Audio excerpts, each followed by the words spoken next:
Kita mulai ya. Bismillahirrahmanirrahim. Assalamualaikum warahmatullahi wabarakatuh. Innal hamdalillah nahmaduhu wa nasta'inuhu wa nastaghfiruh wa na'udzu billahi min syururi anfusina wa sayyiati a'malina. Man yahdihillahu fala mudhillalah wa man yudlil fala hadiyalah. Asyhadu an la ilaha illallah wahdahu la syarikalah wa asyhadu anna Muhammadan abduhu wa rasuluh. Ya ayyuhalladzina amanu taqullaha haqqa tuqatih wa la tamutunna illa wa antum muslimun. Ya ayyuhan nasu taqu rabbakumul ladzi khalaqakum min nafsin wahidah wa khalaqa minha zawjaha wa batha minhuma rijalan katsiran wa nisaa wattaqullaha alladzi tasaaluna bihi wal arham innallaha kana 'alaikum raqiba. Ya ayyuhalladzina amanu taqullaha wa qulu qawlan sadida yuslih lakum a'malakum wa yaghfir lakum dhunubakum wa may yuti'illaha wa rasulahu faqad faza fawzan 'azima. Amma ba'd. I'lamu rahimakumullah fa inna asdaqal hadithi kitabullah wa khairal hadi hadi Muhammadin sallallahu alaihi wasallam wa syarrul umuri muhdatsatuha wa kullu muhdatsatin bid'ah wa kullu bid'atin dhalalah wa kullu dhalalatin finnar. Ikhwani wa akhwati fillah, Bapak dan Ibu para calon jamaah haji rahimani wa rahimakumullahu jami'an. Alhamdulillah, bersyukur kita kepada Allah tabaraka wa taala di pagi yang berbahagia ini, di salah satu rumah Allah, di salah satu majelis ilmu. Allah tabaraka wa taala masih mentakdirkan kita untuk bisa hadir dalam rangka manasik haji, yang tentunya mudah-mudahan keberadaan dan kebersamaan kita di tempat yang mulia ini senantiasa Allah ridhoi, dan mudah-mudahan ini merupakan bentuk ikhtiar kita agar Allah tabaraka wa taala nanti berkenan menerima ibadah haji Bapak dan Ibu menjadi haji mabrur, sehingga dosa-dosa kita diampuni oleh Allah tabaraka wa taala seperti bayi yang dilahirkan oleh ibu kita. Dan yang terpenting dari itu semua adalah mudah-mudahan Allah tabaraka wa taala bukan hanya mempertemukan kita di tempat yang mulia ini, juga nanti insya Allah dengan izin Allah tabaraka wa ta'ala di tanah suci Makkah al-Mukarramah juga mudah-mudahan kebersamaan kita terus Allah abadikan sampai di surganya kelak. Amin Allahumma amin. Salawat dan salam mudah-mudahan senantiasa Allah curahkan untuk Nabi kita yang mulia sallallahu alaihi wasallam beserta para kerabatnya, para sahabatnya, para tabi'in tabi'un tabi'in sampai kepada kita sebagai umatnya insyaallah bidzillah ta'ala. Bapak dan Ibu para calon jamaah haji yang insyaallah dimuliakan oleh Allah tabaraka wa taala, sebelum kita mulai mengkaji manasik yang telah dicontohkan dan dipraktekkan oleh Nabi kita yang mulia alaihi salatu wassalam, ada baiknya kita kaji terlebih dahulu tentang keutamaan Bapak dan Ibu duduk di majelis ilmu, di mana di dalam sebuah hadis dari Katsir bin Qais, beliau berkata, kuntu jalisan ma'a Abi Darda fi masjid di Dimask. Satu ketika aku pernah duduk bersama Abu Darda di salah satu masjid yang ada di Damaskus, sekarang menjadi negeri Syria atau Suriah. Faja'ahu rajulun faqala ya Abu Darda inni ji'tuka min Madinati Rasul sallallahu alaihi wasallam Kemudian tiba-tiba ada seorang laki-laki yang mendatangi Abu Darda dan dia berkata bahwa dia datang dari kota Nabi Shallallahu Alaihi Wasallam.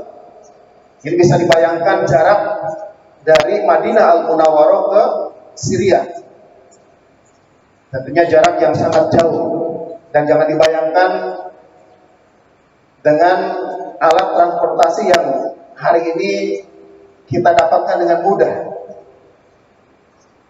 seperti pesawat dan lain-lain. Dahulu paling banter, paling cepat pakai kuda dan onta.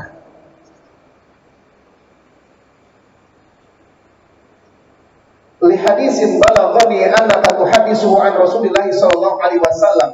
Nah, si laki-laki tersebut jauh-jauh datang dari kota Nabi sallallahu alaihi wasallam menemui Abu Darda di salah satu masjid yang ada di Damaskus karena satu hadis yang dia dengar, bahwa hadis itu didengar oleh Abu Darda dari Rasulullah sallallahu alaihi wasallam, maji'u li hajatin. Kata orang tersebut, aku tidak datang untuk keperluan lain, hanya untuk mengetahui tentang sebuah hadis.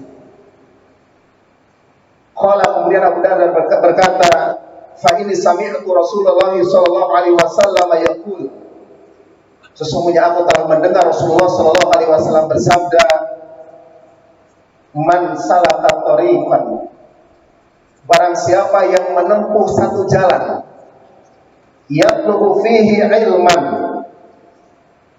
yang digunakan untuk mencari ilmu syar'i, salakallahu bi thariqan min turuqil jannah, niscaya Allah akan menempuhkan baginya jalan menuju surga, atau jalan dari jalan-jalan surga.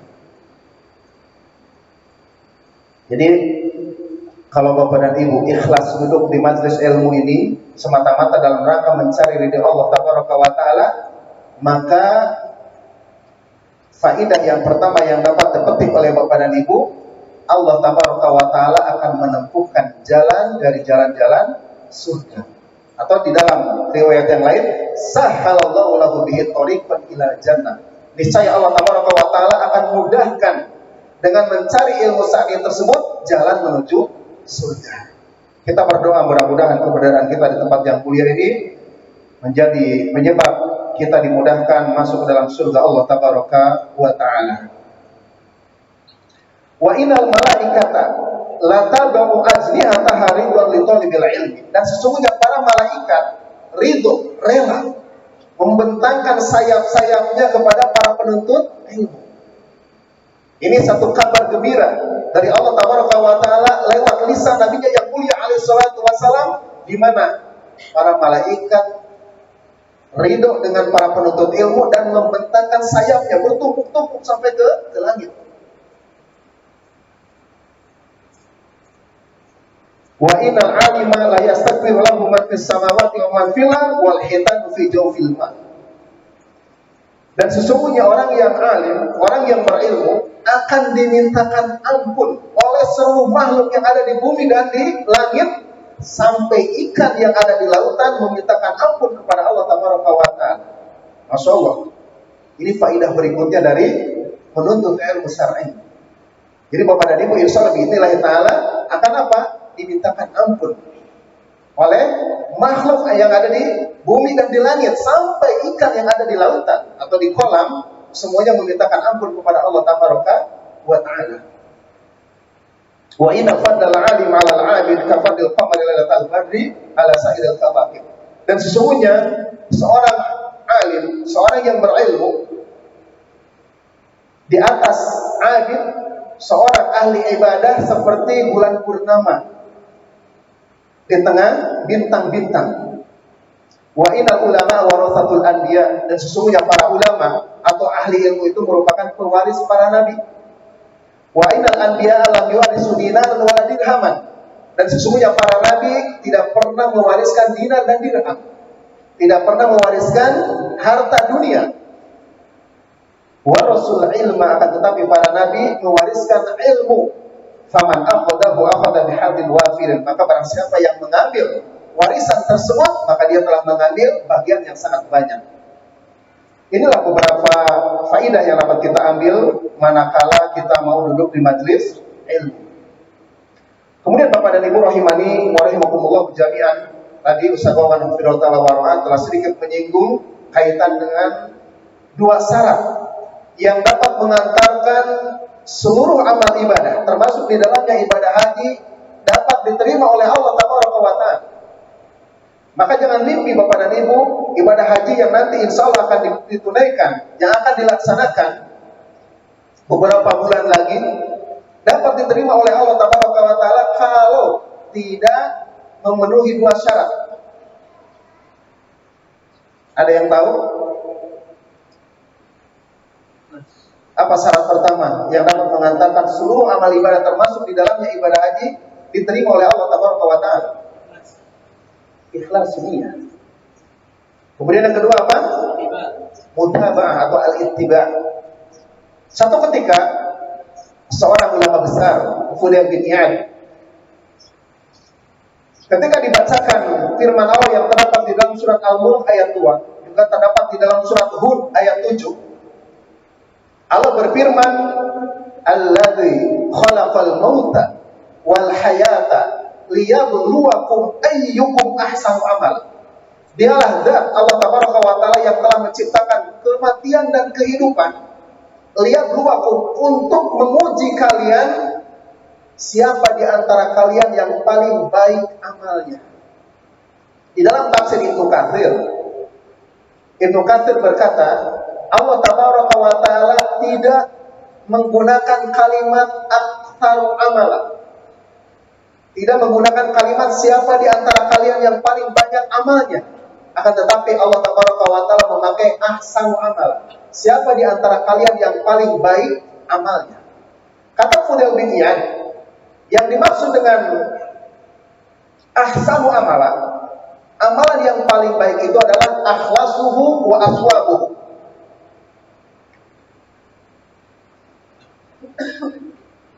Apa? Akhlasuhu wa aswabuhu, yaitu amalan yang paling ikhlas dan paling benar. Kemudian murid-murid Fudail bin Iyad bertanya, "Ya Aba Ali, ma akhlasu wa aswabuhu?" Wahai Abu Ali, ini kunyah dari Fudail bin Iyad. Beliau mempunyai anak yang bernama Ali. Murid-murid Fudail bin Iyad bertanya kepada Fudail bin Iyad, "Ya Aba Ali, apa yang dimaksud dengan amalan yang paling ikhlas dan paling benar itu?" Qala, kemudian Fudail bin Iyad menjawab, "Idza kana al-amalu khalisan wa lam yakun shawaban lam yuqbal." Apabila satu amalan khalis, niatnya ikhlas, murni, tulus, hanya untuk Allah semata, artinya memenuhi syarat pertama. Walam yakun shawaban, akan tetapi praktek dari amalnya, praktek dari ibadahnya, praktek dari ibadah hajinya tidak sesuai dengan apa yang telah dipraktekkan atau dicontohkan oleh Rasulullah Sallallahu Alaihi Wasallam, lam yuqbal, tidak akan diterima oleh Allah Tabaraka wa Ta'ala. Kenapa? Karena hanya memenuhi satu syarat, yaitu ikhlas saja. Ternyata belum cukup. Wa idza kana shawaban wa lam yakun khalisan lam yuqbal. Begitu juga sebaliknya. Apabila ibadah hajinya telah sesuai dengan apa yang telah dipraktekkan oleh Nabi kita yang mulia Sallallahu Alaihi Wasallam, dan ini umum untuk seluruh ibadah ya. Walam yakun khalisan, akan tetapi niatnya tidak ikhlas, niatnya tidak murni, tidak tulus, tidak bersih, hanya untuk Allah semata, akan tetapi ingin dipuji oleh manusia misalkan, atau ada keinginan-keinginan lain dari makhluk, maka ini pun sama tidak akan diterima oleh Allah Tabaraka wa Ta'ala. Hatta yakuna khalisan shawaban, sampai amal tersebut termasuk di dalamnya ibadah haji, niatnya harus ikhlas, harus murni, harus bersih, harus tulus hanya untuk Allah semata. Kemudian praktek ibadah hajinya harus sesuai dengan apa yang telah dipraktekkan oleh Rasulullah Sallallahu Alaihi Wasallam. Wal khalisu an yakuna lillah wa sawabu an yakuna ala sunnah. Khalis, ya niatnya harus ikhlas, murni, bersih, tulus, semata-mata untuk Allah saja. Kemudian sawab itu sesuai dengan sunnah. Praktek ibadah hajinya harus sesuai dengan sunnah Rasulullah Sallallahu Alaihi Wasallam. Inilah dua syarat yang dapat mengantarkan ibadah haji bapak dan ibu diterima oleh Allah Tabaraka wa Ta'ala. Kita turunkan beberapa dalil. Yang pertama yang berkaitan dengan syarat yang pertama, yaitu ikhlas. Di dalam surat Al-Baqarah ayat 5 Allah berfirman, "Wa ma umiru illa liya'budullaha mukhlishina lahuddin." Dan tidaklah mereka diperintahkan kecuali untuk beribadah kepada Allah saja, yaitu dengan mengikhlaskan niat ya di dalam menjalankan agama yang mulia ini. Kemudian dalil kedua di dalam surat Ali Imran ayat 97 Allah berfirman, "Walillahi 'alan nasi hajjul baiti man istata'a ilaihi sabila." Walillahi, dan untuk Allah dan bagi Allah kewajiban ibadah haji bagi manusia, bagi orang yang mampu untuk berjalan kepadanya. Ingat, Allah memulai kewajiban ibadah haji dengan apa? Lillahi, dan untuk Allah, bukan untuk manusia, bukan untuk dipamerkan kepada makhluk, tapi untuk siapa? Untuk Allah. Kemudian juga di dalam surat Al-Baqarah 196 Allah berfirman, "Wa atimul hajja wal umrata lillah." Dan sempurnakanlah ibadah haji dan ibadah umrah lillahi, untuk siapa? Untuk Allah. Bukan untuk makhluk. Bukan untuk dipamerkan kepada makhluk, tapi untuk siapa? Untuk Allah. Kemudian sebuah hadis yang dikeluarkan oleh Al-Imam Al-Bukhari dari jalan sahabat Abu Hurairah, Rasulullah bersabda, "Man hajja lillahi." Barang siapa yang melaksanakan ibadah haji lillah, hanya untuk Allah, falam yarfuth, kemudian dia tidak rafah, tidak melakukan hubungan suami istri dan muqaddimah-muqaddimahnya atau pengantar-pengantar yang menjurus kepada hubungan suami istri, seperti perkataan yang mengarah ke arah sana, mungkin rabaan dan lain-lain. Walam yafsuq, kemudian dia tidak bermaksiat, tidak melakukan kefasikan. Apa janji Allah Tabaraka wa Ta'ala melalui lisan Rasulullah sallallahu alaihi wasallam? Raja'a kayaumi waladahu ummu. Maka dia akan kembali setelah melaksanakan ibadah haji seperti bayi, seperti hari dilahirkan oleh ibunya. Artinya Allah Tabaraka wa Ta'ala telah ampuni dosa bapak dan ibu. Dengan syarat apa? Hajinya harus semata-mata untuk Allah, kemudian tidak rafas dan tidak fasik. Ini beberapa dalil yang berkaitan dengan syarat yang pertama, bahwa seluruh ibadah termasuk di dalamnya ibadah haji, niatnya harus murni, tulus, bersih hanya untuk Allah semata. Kemudian dalil yang kedua atau dalil yang berkaitan dengan syarat yang kedua, yaitu ittiba. Di antaranya adalah sebuah hadis yang dikeluarkan oleh Imam Muslim dari Aisyah radhiyallahu anha. Rasulullah sallallahu alaihi wasallam bersabda, "Man amila amalan laisa alaihi amruna fahuwa raddun." Barang siapa yang mengamalkan satu amalan yang tidak ada perintahnya dari kami, yang tidak ada dasar dalilnya baik dari Al-Qur'an maupun As-Sunnah, fahuwa raddun, maka amal tersebut tertolak. Makanya ada satu kaidah fikih yang sangat bagus sekali. Al-aslu fil ibadati haramun. Hukum asal di dalam ibadah ini haram. Hatta yakuna dalil al-amri, sampai ada dalil yang memerintahkan. Jadi ibadah ini perlu dalil dulu. Perlu apa? Perintah terlebih dahulu baru kita laksanakan. Berbeda dengan amal-amal yang kaitannya dengan amal dunia. Itu amalkan dulu, silahkan. Kenapa? Al-aslu fil asya'i mubahun ay al-ibahah. Hukum asal di dalam amal-amal dunia mubah, boleh, silahkan. Sampai kapan? Hatta yaquma dalil nahi, sampai ada dalil yang melarang baru berhenti. Tapi untuk ibadah, hukum asalnya haram. Sampai kapan? Sampai ada dalil yang memerintahkan baru kita amalkan. Baik Bapak dan Ibu, calon jamaah haji rahimani wa rahimakumullahu jami'an. Kita mulai mengkaji fikih haji pertama kaitan dengan hukum haji. Yang pertama, Allah Taala berfirman di dalam surat Ali Imran ayat 97, walillahi 'alan nasi hijjul baiti man istata'a ilaihi sabila.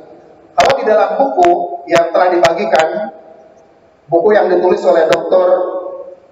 Yusuf bin Abdullah Al-Ahmad yang versi bahasa Arabnya Sifatul Haji wal Umrati wa Ahkamus Salati fil Masjidin Nabawi ma'at tanbih 'alal akhta'i allati yaqau fiha katsirun minal hujjaj wa mulhaqun muhimun bima yajibu 'alal 'abdi ma'rifatuhu, yang telah diterjemahkan menjadi panduan praktis haji dan umroh, dilengkapi tata cara ibadah di Masjid Nabawi. Nah, kalau di buku ini, Masya Allah ada yang baru dibuka ini.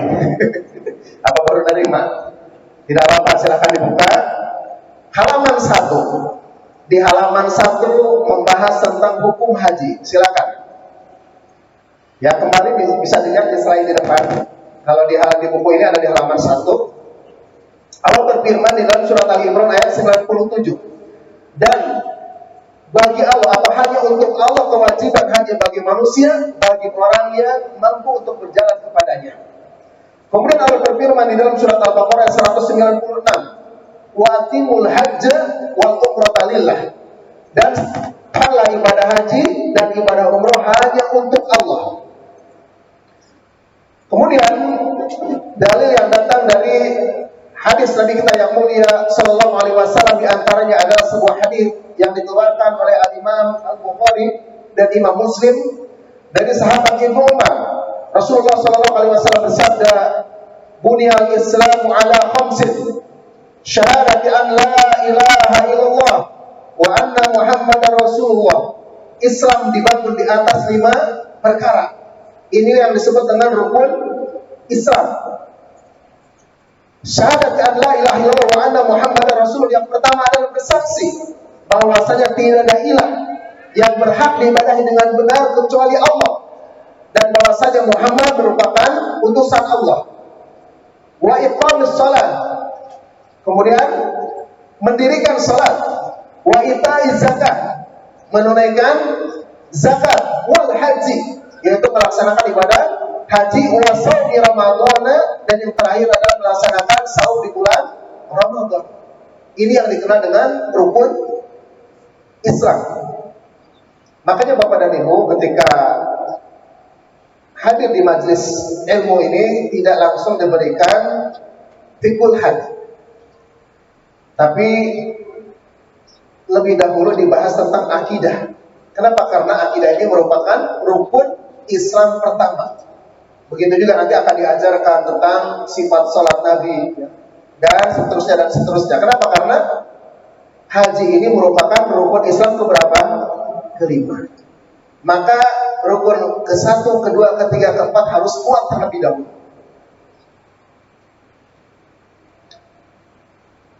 Kemudian selanjutnya hadis dari Abu Hurairah. Rasulullah Shallallahu Alaihi Wasallam bersabda, hadis ini dikeluarkan oleh Imam Muslim, "Ayyuhan nas, qad faradallahu alaikumul hajja fahajju." Kata Rasulullah Shallallahu Alaihi Wasallam, wahai segenap manusia, sesungguhnya Allah Tabaraka wa Taala telah mewajibkan atas kalian untuk melaksanakan ibadah haji, maka laksanakanlah.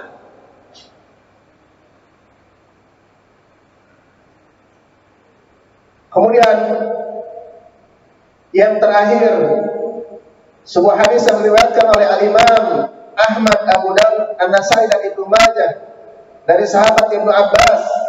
Rasulullah sallallahu alaihi wasallam bersabda, "Al-hajju marrah, faman zada fahuwa tatawwu." Kewajiban ibadah haji adalah 1 kali seumur hidup. Barang siapa yang menunaikan lagi bagi Allah, bagi yang diberikan kemudahan oleh Allah Tabaraka wa Taala, maka yang kedua, ketiga dan seterusnya hukumnya sunnah. Namun yang pertama, hukumnya apa? Wajib sekali seumur hidup.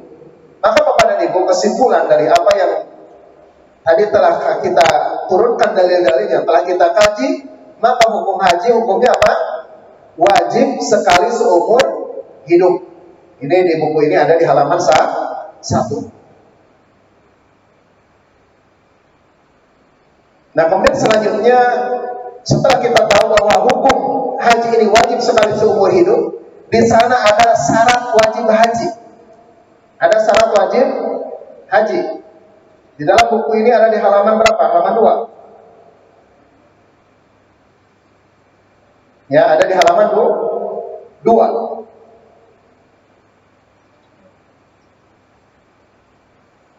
Apa saja syarat wajib haji? Yang pertama, Islam. Mana dalilnya? Firman Allah yang terdapat di dalam surat At-Taubah ayat 54. Allah berfirman, "Wa ma mana'ahum an tuqbala minhum nafaqatuhum illa annahum kafaru billahi wa bi rasulih." Dan tidak ada yang dapat menghalangi diterimanya nafkah-nafkah atau sedekah-sedekah mereka illa annahum kafaru billahi wa bi rasulih, kecuali karena mereka kafir kepada Allah dan Rasulnya. Jadi ini menjadikan dalil bahwa syarat wajib haji yang pertama adalah Islam. Dia harus menjadi seorang muslim atau muslimah. Jadi orang kafir tidak wajib, jangankan wajib, untuk masuk ke kota suci Makkah saja mereka tidak bisa. Kenapa? Karena nanti ketika Bapak dan Ibu landing di Jeddah, terutama bagi yang gelombang 2, nanti ketika perjalanan dari Jeddah ke Makkah ada semacam gapura besar ya, yang ada patung Al-Quran. Nah, sebelumnya itu ada jalan bercabang. Kalau lurus ini untuk kaum muslimin, kemudian yang ke kanan ini untuk ghairul muslimin, untuk orang-orang kafir. Jadi orang-orang kafir tidak bisa masuk ke tanah haram atau ke tanah suci. Nah, kemudian syarat yang kedua adalah balik. Dalilnya sebuah hadis yang dikeluarkan oleh Abu Dawud, At-Tirmidzi, Ibnu Majah dan Imam Ahmad dari sahabat Ali radhiyallahu anhu. Rasulullah sallallahu alaihi wasallam bersabda, "Rufi'al qalamu an tsalatsah." Pena catatan amal diangkat dari tiga golongan. Anin naimi hatta yastayqiz. Dari orang yang tidur sampai dia bangun. Wa anis sabiyyi hatta yahtalima. Dari bayi sampai dia balik. Wa anil majnuni hatta yaqila. Dari orang gila sampai dia berakal. Jadi syarat yang kedua adalah apa? Balik. Artinya ketika belum balik maka belum terkena kewajiban haji. Namun pertanyaannya, apabila nanti regulasinya membolehkan, kalau satu saat Bapak dan Ibu membawa anak kecil yang belum balik untuk melaksanakan ibadah haji, pertanyaannya apakah ibadah hajinya sah? Maka jawabannya sah. Dan pahalanya untuk kedua orang tuanya. Mana dalilnya? Dalam sebuah hadis yang dikeluarkan oleh Imam Muslim, diceritakan ada seorang perempuan Rafa'at ilaihi Sofyan yang membawa bayi ke hadapan Rasulullah sallallahu alaihi wasallam. Wa qalat ali hadha. Kemudian si wanita tersebut bertanya atau berkata di hadapan Rasulullah sallallahu alaihi wasallam, "Wahai Rasulullah, apakah untuk bayi ini ada kewajiban ibadah haji?" Qala na'am wa laki ajr. Kata Rasulullah sallallahu alaihi wasallam, "Ya, dan pahalanya untukmu." Maka sekali lagi, apabila Bapak dan Ibu Allah takdirkan membawa anak yang belum balik, maka hukumnya apa? Sah.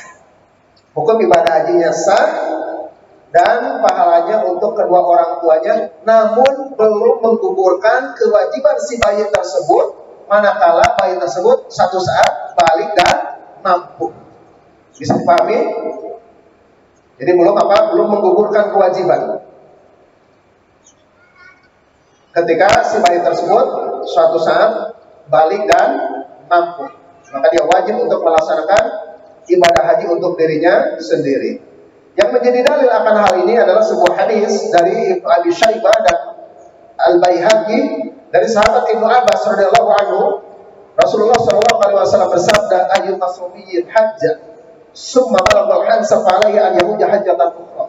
Jadi bagi mana saja yang melaksanakan ibadah haji kemudian dia beranjak dewasa atau balik, maka wajib baginya untuk melaksanakan ibadah haji yang lain. Artinya kewajiban bagi dirinya sendiri. Kemudian yang ketiga, berakal. Dalilnya masih yang tadi, bahwa pena catatan amal diangkat dari 3 golongan, diantaranya dari orang gila sampai dia berakal. Artinya orang gila tidak ada kewajiban haji. Kalau dia sudah berakal dan mampu, maka ada kewajiban haji. Kemudian selanjutnya merdeka. Artinya seorang hamba sahaya, seorang budak, tidak ada kewajiban haji. Sampai kapan? Sampai dia merdeka. Namun apabila dia diajak oleh tuannya, apakah hajinya sah? Jawabannya sah. Hukumnya seperti hukum bayi. Dalilnya adalah sebuah hadis dari Ibnu Abbas tadi.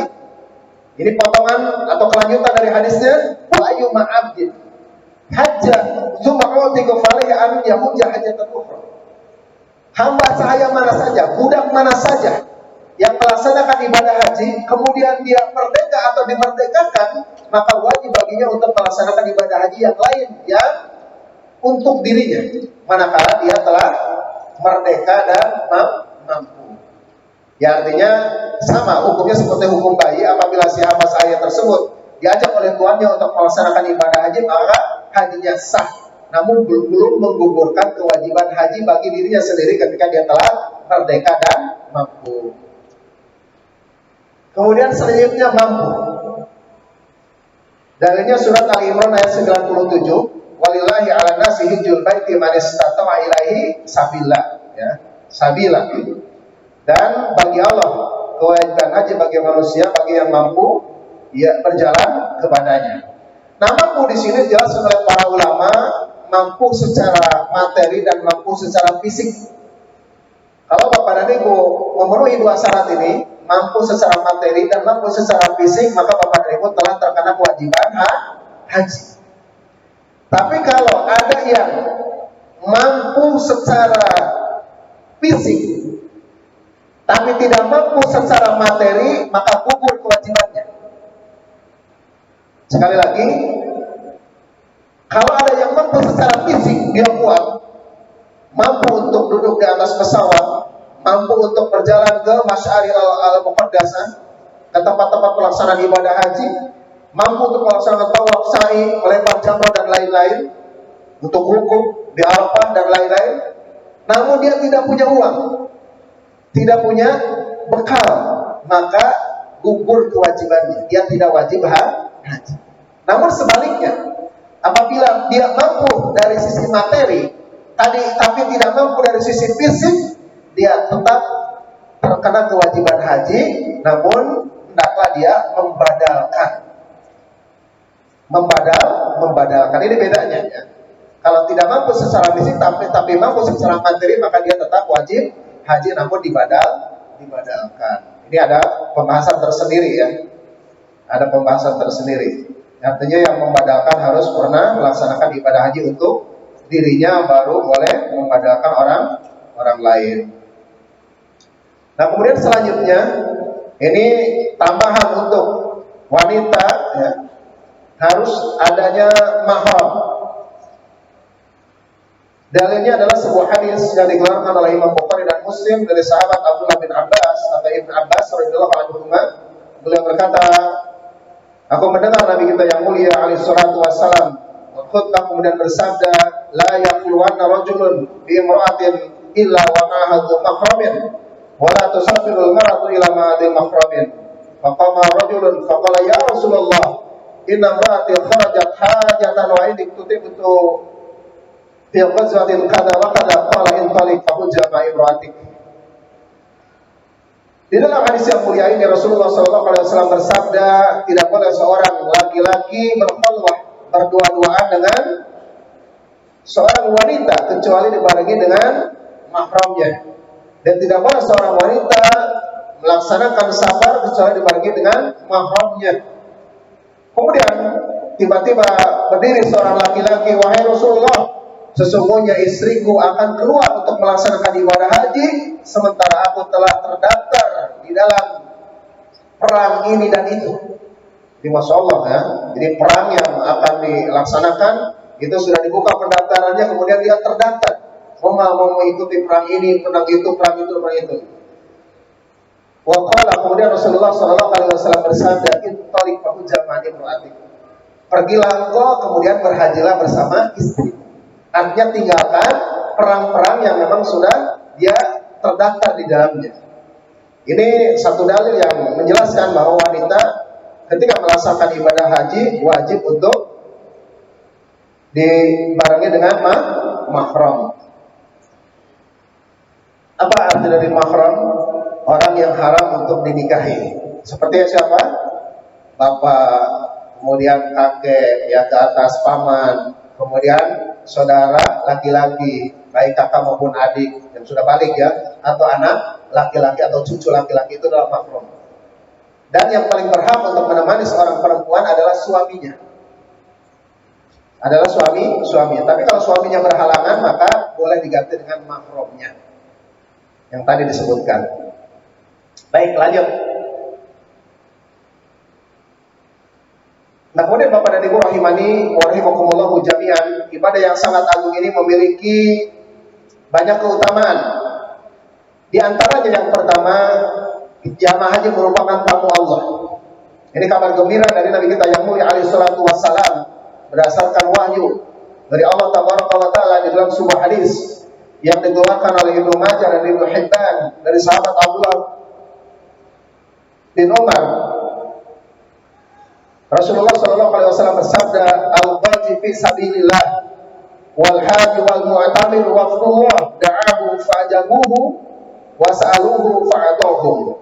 Jadi kata Rasulullah SAW, orang yang berperang di jalan Allah, orang yang melaksanakan ibadah haji, orang yang melaksanakan ibadah umrah merupakan delegasi-delegasi Allah, merupakan tamu-tamu Allah, di mana Allah Tabaraka wa Ta'ala telah menyeru mereka dan mereka memenuhi panggilan Allah Tabaraka wa Ta'ala. Dan seruan Allah Tabaraka wa Ta'ala mulai kapan? Sejak Nabiullah Ibrahim dan Nabiullah Ismail membangun Ka'bah. Wa adzin fin nasi bil hajj, dan umumkanlah kepada manusia untuk melaksanakan ibadah haji. Jadi sudah lama sekali Allah menyeru hamba-hambanya untuk melaksanakan ibadah haji. Wasa'aluhu fa'atahu, kemudian mereka jamaah haji meminta kepada Allah Tabaraka wa Ta'ala dan Allah memberikan kepada mereka. Jadi ini salah satu hikmah dari pelaksanaan ibadah haji. Maka nanti di sana manfaatkan momen yang sangat langka ini untuk memperbanyak permintaan kepada Allah Tabaraka wa Ta'ala, di mana Allah fa'atahu akan memberikan kepada mereka atau akan memenuhi permintaan-permintaan dari hamba-hambanya yang melaksanakan ibadah haji. Kemudian keutamaan yang kedua, ibadah haji mabrur dapat balasan surga. Artinya ketika Bapak dan Ibu nanti dapat meraih pahala haji mabrur dengan izin Allah Tabaraka wa Ta'ala, maka pahalanya adalah surga. Di dalam sebuah hadis yang dikeluarkan oleh Imam Al-Bukhari dan Imam Muslim dari sahabat Abu Hurairah, Rasulullah SAW bersabda, "Al-umratu ilal umrati kaffaratun lima bainahuma." Ibadah umrah ke ibadah umrah berikutnya dapat menghapus dosa-dosa kecil yang dilaksanakan di antara keduanya. Wal hajjul mabrur laisa lahu jazaa'un ilal jannah, dan haji mabrur tidak ada balasan yang layak baginya kecuali surga. Kemudian keutamaan yang ketiga, ibadah haji dapat menghapus dosa dan kefakiran. Dalilnya adalah sebuah hadis yang dikeluarkan oleh Imam At-Tirmidzi dan Imam An-Nasa'i dari sahabat Abdullah bin Mas'ud. Rasulullah SAW bersabda, "Tabi'u bainal haji wal umrah." Ikutkanlah atau laksanakanlah ibadah haji dan ibadah umrah. Fa innahuma yanfi'anil faqra wa dzunub, karena keduanya dapat menghapuskan kefakiran dan dosa. Kama yanfil kiru khabasal hadidi wa dhahabi wal fiddah, sebagaimana seorang pandai besi dapat menggunakan alat besi, perak dan juga emas.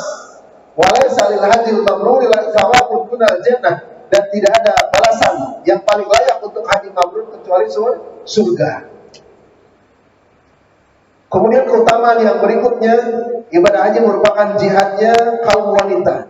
Ini kabar gembira dari Allah Taala bagi kaum wanita, sebagaimana terdapat di dalam sebuah hadis dari Ibnu Majah dan Ahmad dari jalan Aisyah radhiyallahu anha, qalat ya Rasulullah, beliau berkata, wahai Rasulullah, hal 'ala nisa'i jihadun, atau hal 'ala nisa'i min jihadin, apakah ada kewajiban jihad bagi kaum wanita?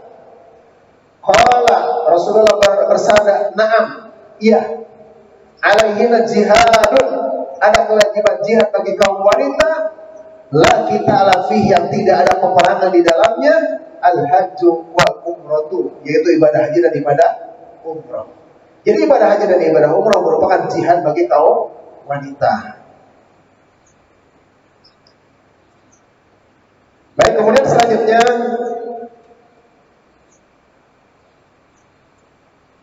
ibadah haji ini ada 3 cara.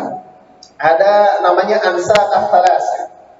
Ada 3 cara manasik yang telah dicontohkan oleh Rasulullah SAW. Kalau nggak salah di buku ini ada di halaman 10. Coba dibuka. Ada di halaman 10.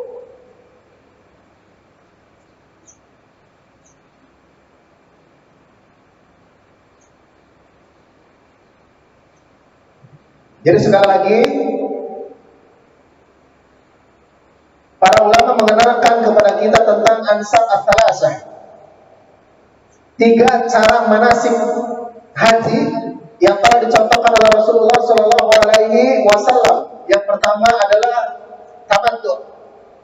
Bisa dilihat di buku yang telah dibagikan di halaman 10. Ringkasnya, haji tamattu yaitu melakukan ihram dengan niat umroh saja pada bulan haji.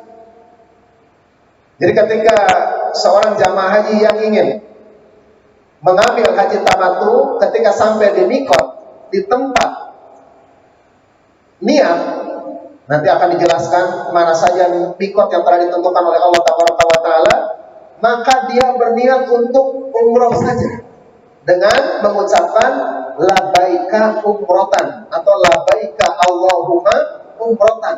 Ya Allah, aku penuhi panggilanmu untuk melaksanakan ibadah umroh. Kapan? Pada bulan-bulan haji. Bulan apa saja sebulan haji? Al-hajju asyhurun ma'lumat. Haji itu pada bulan-bulan yang dimaklumi. Apa?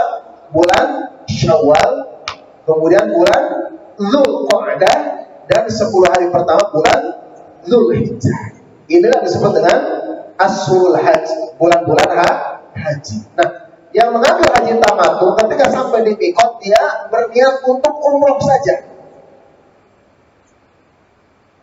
Berniat apa? Untuk umroh saja.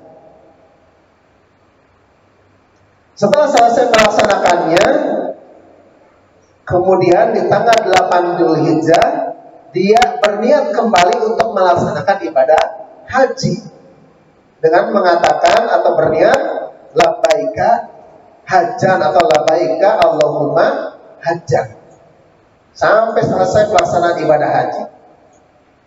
Dan yang memilih tata cara yang pertama ini, yaitu haji tamattu, wajib menyembelih hadyu, seekor kambing atau seekor unta untuk 7 orang atau seekor sapi untuk 7 orang. Wajib menyembelih apa? Hadyu. Nah, kemudian cara yang kedua adalah ifrad. Apa itu ifrad? Yaitu melakukan ihram dengan niat haji saja. Jadi seseorang yang memilih haji ifrad ketika sampai di mikot, maka dia berniat untuk melaksanakan ibadah haji saja dengan mengucapkan labbaika hajjan atau labbaika Allahumma hajjan. Setelah sampai di Mekah, dia laksanakan tawaf kudum. Kalau tadi haji tamattu, tawafnya tawaf umroh, kemudian sa'i umroh, potong rambut, selesai. Nah, nanti ketika hajian adalah dia sa'i haji. Tapi kalau untuk ifrad, setelah sampai di Mekah dia laksanakan tawaf qudum. Setelah selesai tawaf qudum, dia laksanakan sa'i haji jika berkenan. Tapi kalau tidak mau, sudah tawaf qudum saja. Dan dia terus dalam keadaan ihram, pakai kain ihram untuk yang laki-laki ya. Tidak boleh melanggar larangan ihram. Tanggal 8 Zulhijjah dia ke Mina untuk melaksanakan mabit atau tarwiyah. Kemudian tanggal 9-nya ke Arafah untuk mabit. Kemudian malam tanggal 10-nya mabit di Muzdalifah. Nanti tanggal 10-nya dia melempar Jamratul Aqabah. Kemudian tawaf ifadah, kemudian sa'i haji. Kalau dia belum melaksanakan sa'i setelah tawaf qudum. Tapi kalau dia telah melaksanakan sa'i setelah tawaf qudum tadi, maka tidak usah sa'i lagi. Ini sampai akhir ya pelaksanaan ibadah haji. Nah, kemudian yang ketiga adalah haji qiran. Apa itu haji qiran? Melakukan ihram dengan niat umroh dan haji sekaligus. Jadi ketika sampai di mikot, maka dia berniat labaika umrotan wa hajjan atau labaika Allahumma umrotan wa hajjan. Sesampainya di Mekah dia melaksanakan tawaf qudum. Setelah tawaf qudum, kalau mau sa'i haji, dia sa'i haji. Tapi kalau tidak mau, nanti saja ditunda setelah tawaf ifadah. Artinya pelaksanaan ifrad dan qiran sama. Pelaksanaan ibadah ifrad dan qiran sama, yang membedakan niatnya saja.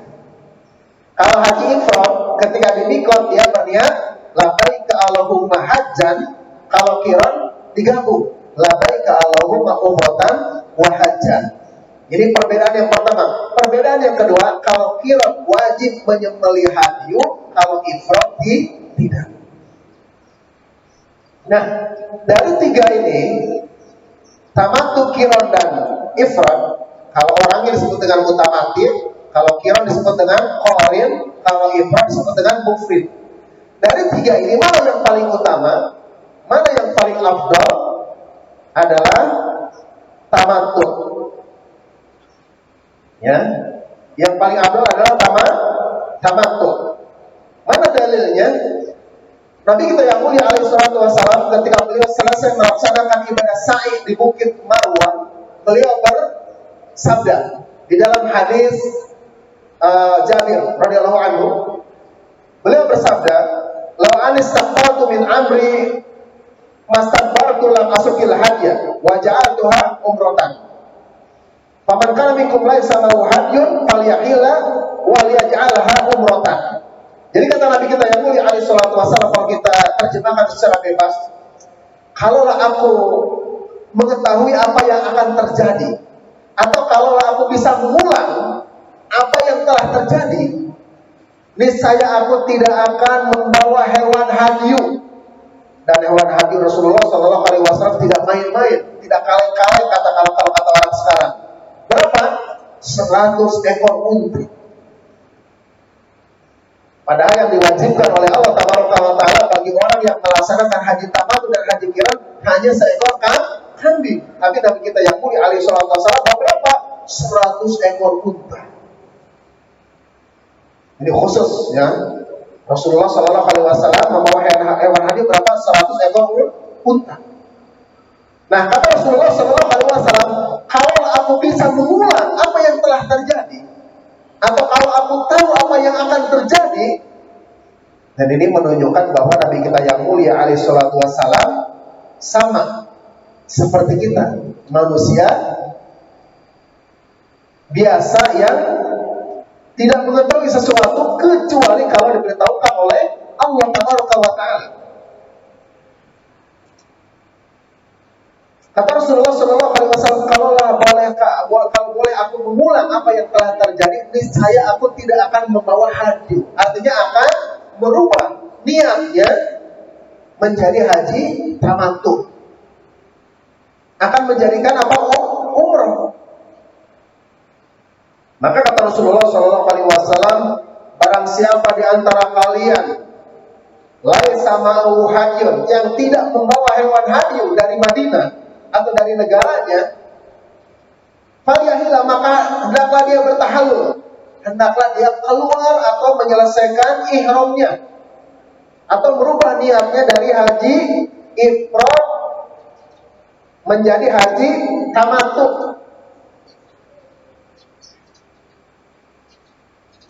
Ini merupakan dalil bahwa yang paling afdal Allahu a'lam dari ketiga tata cara manasik ini adalah haji tamattu. Yaitu apa? Melaksanakan ibadah umroh terlebih dahulu di bulan-bulan haji.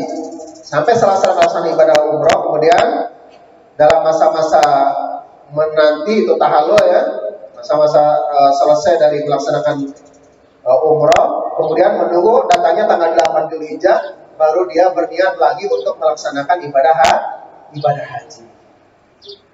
Nanti lebih detailnya akan kita haji, insya Allah biidznillahi ta'ala. Nah kemudian karena kita memilih haji yang paling afdal insya Allah biidznillahi ta'ala, yaitu haji tamattu dan melaksanakan ibadah umroh terlebih dahulu, maka di dalam pertemuan fikih haji ini kita akan membahas tentang ibadah umroh. Adapun fikih 2 nanti kita baru membahas tentang ibadah haji. Nah, ibadah umroh Bapak dan Ibu rahimani wa rahimakumullah jami'an, secara lugah, secara etimologi atau secara bahasa artinya ziarah. Ada yang tahu apa itu ziarah? Ini perlu hadiah kayaknya nih. Masih ada snack di depannya. Hadiahnya sekotak snack, lumayan. Ada yang tahu apa itu umroh secara bahasa, Bapak?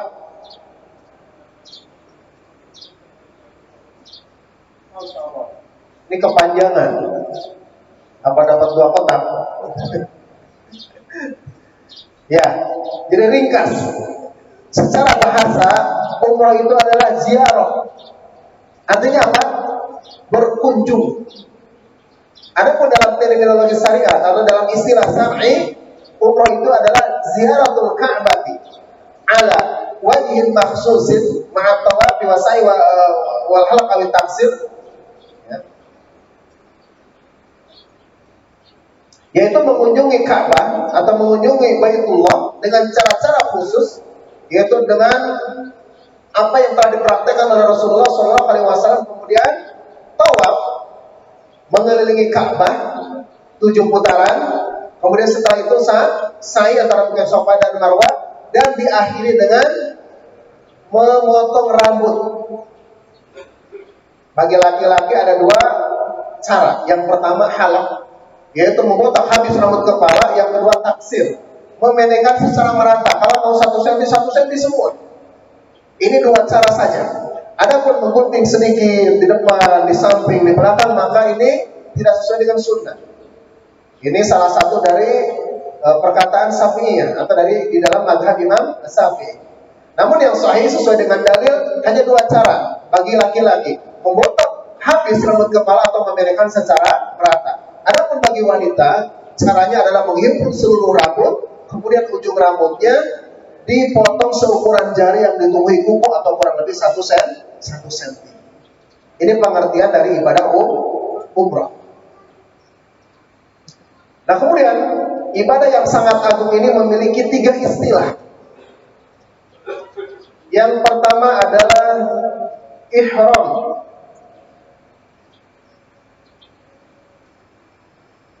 Apa itu ihram? Niatul dukhul fin nusuk. Niat masuk ke dalam ibadah umrah. Atau kalau ihram haji ya maksudnya niat masuk ke dalam ibadah haji. Tapi karena kita sedang membahas umrah, maka yang dimaksud dengan ihram di sini adalah niat masuk ke dalam ibadah umrah. Orangnya disebut dengan muhrim. Nah, pentingnya untuk agar supaya Bapak dan Ibu tahu istilah umrah ini, biar tidak tertukar dengan istilah mahram.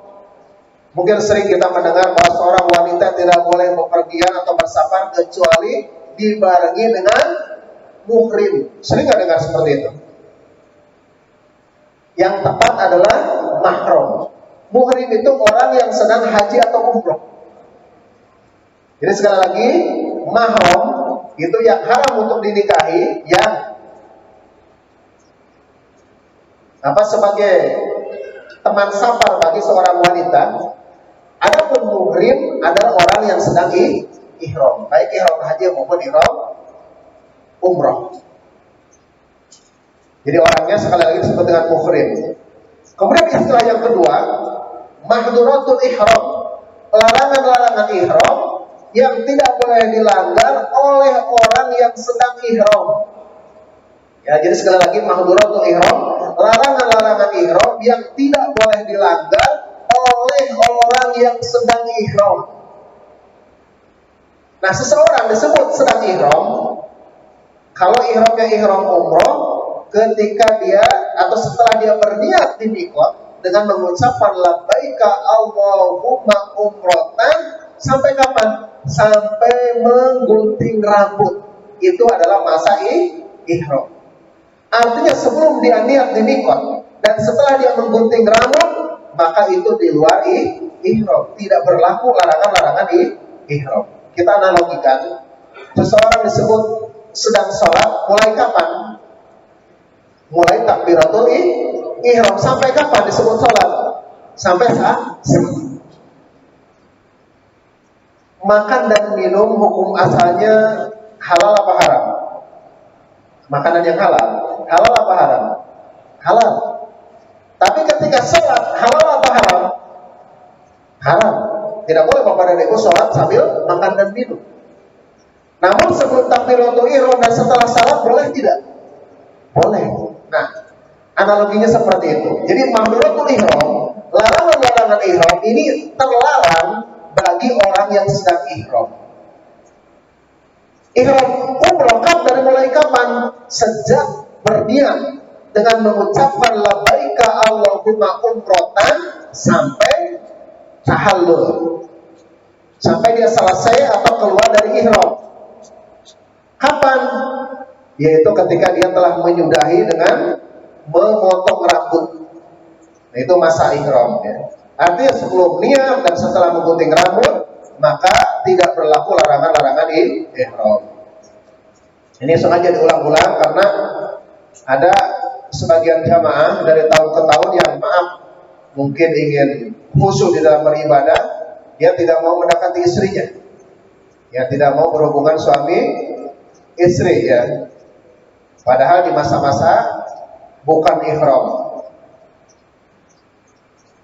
Nah, kemudian istilah yang ketiga adalah tahallul. Tahallul. Nah, kalau ihram tadi istilah yang pertama ini diambil dari kata ahrama yuhrimu ihraman, yang artinya mengharamkan secara bahasa ya, yang artinya mengharamkan. Mengharamkan apa? Mengharamkan larangan-larangan ihram bagi orang yang sedang ihram. Nah, kalau tahallul ini keluar atau selesai dari ihram. Kalau dalam sholat ini kondisi dia telah salam, maka disebut dengan tahallul di dalam ihram. Jadi tahallul ini bukan menggunting rambut. Banyak jamaah yang memahami bahwa tahallul itu menggunting rambut, bukan. Menggunting rambut itu bahasa hadisnya halq atau taksir. Halq itu membotak seluruh rambut, taksir itu membedakan secara merata. Adapun tahallul artinya takharruj ay takhalas minal ihram, keluar atau selesai dari ihram. Itu disebut dengan tahallul.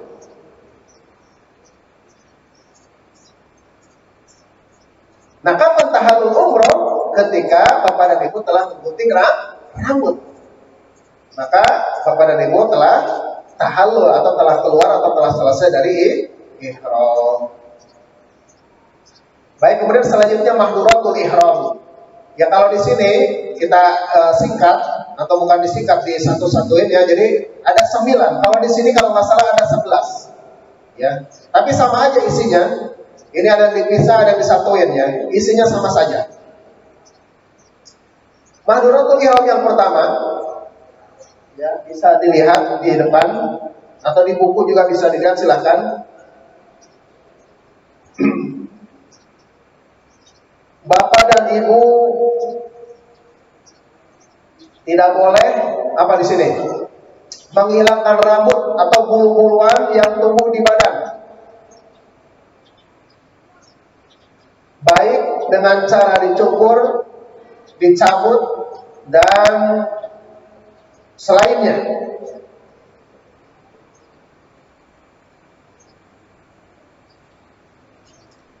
Dan yang menjadi dalil hal ini, atau yang menjadi dalil Mahdhuratul Ihram yang pertama adalah firman Allah yang terdapat di dalam surat Al-Baqarah ayat 196. Allah Ta'ala berfirman, "Wala tahliqu ru'usakum hatta yablughal hadyu mahillah." Dan janganlah kalian mencukur kepala-kepala kalian sampai binatang hadyu itu sampai ke tempat penyembelihannya.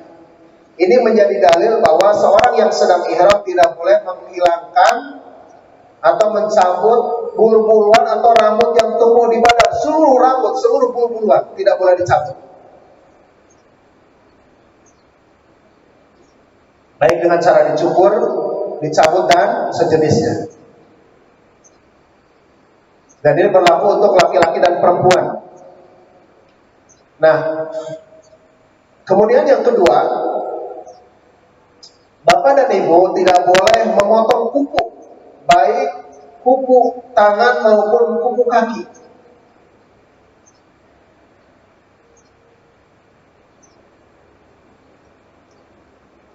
Nah, kalau ada yang bertanya bagaimana kalau ada uzur, seperti tadi Mahdhuratul Ihram yang pertama, Bapak dan Ibu tidak boleh menghilangkan atau mencabut bulu-buluan yang tumbuh di badan. Bagaimana kalau ada uzur? Misalkan gatal, kemudian setelah kita garuk gatal, misalkan ada rasa gatal di kepala, kemudian digaruk, kemudian menyebabkan salah satu dari rambutnya jatuh, maka ini tidak mengapa. Sebagaimana dipatwakan oleh Aisyah radhiyallahu anha ketika beliau ditanya tentang apakah seorang yang sedang ihram boleh menggaruk badannya. Kemudian Aisyah radhiyallahu anha menjawab, "Iya, boleh." Bahkan beliau mengatakan, kalau kedua tangan pun diikat, kemudian aku hanya bisa menggaruk dengan kakiku, maka aku akan lakukan itu. Artinya bahwa ketika ada uzur maka tidak mengapa. Misalkan menggaruk tangannya, memang tangannya kalau ada bulunya, atau menggaruk betis, yang betisnya memang ada bulunya ya. Kemudian jatuh, maka ini tidak mengapa karena ada uzur. Yang menjadi mengapa itu kalau dicabut dengan sengaja tanpa uzur. Begitu juga dengan kuku. Sebagaimana dikatakan oleh Ibnu Abbas, "Wa idzan kasara dhufruhu tarahu wa yaqulu amitu ankumul ada fa inna Allah la yasra'u bi adaikum syai'an." Jadi apabila kuku kalian pecah, misalkan kesandung waliyadzubillah, kemudian kukunya pecah, maka boleh baginya untuk menghilangkan pecahan dari kuku tersebut, karena khawatir nanti akan menyakiti dirinya ya, sehingga tidak konsentrasi di dalam berdoa, berzikir dan lain-lain. Maka tidak mengapa, amitu ankumul ada, hilangkanlah dari kalian penyakit.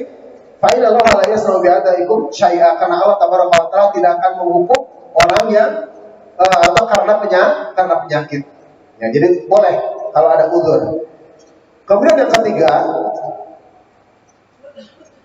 khusus untuk laki-laki tidak boleh menutup kepala, baik dengan peci, sorban dan sejenisnya. Baik dengan apa? Peci, sorban dan sejenisnya. Yang menjadi dalil sebuah hadis dari Ibnu Abbas, satu ketika ada seorang sahabat yang melaksanakan ibadah haji bersama Rasulullah SAW. Kemudian Allah takdirkan dia meninggal, jatuh dari kendaraannya, kemudian meninggal dunia. Kemudian kata Rasulullah SAW, mandikan si sahabat tersebut dengan air dan sidr, dan tidak boleh memakai wangi-wangian. Wala tukhammiru ra'sahu, janganlah menutup kepalanya. Jadi kalau Bapak dan Ibu nanti satu saat Allah takdirkan melihat rombongan mobil jenazah dari Masjidil Haram, kemudian ada salah satu jenazah yang memang tidak ditutup kepalanya, kapannya hanya sampai leher saja, maka ketahuilah orang tersebut meninggal ketika sedang ihram. Ini dalilnya, wala tukhamiru ra'sahu, jangan engkau tutupi kepalanya. Artinya kain kafannya hanya sampai leher saja. Ini menjadi dalil bahwa seorang laki-laki yang sedang ihram tidak boleh menutup kepalanya dengan peci, sorban dan sejenisnya. Begitu juga wanita yang sehari-hari memakai niqab atau cadar, ketika sedang ihram tidak boleh menutup wajahnya dengan cadar dan juga tidak boleh memakai sarung tangan. Tidak boleh memakai dua sarung tangan.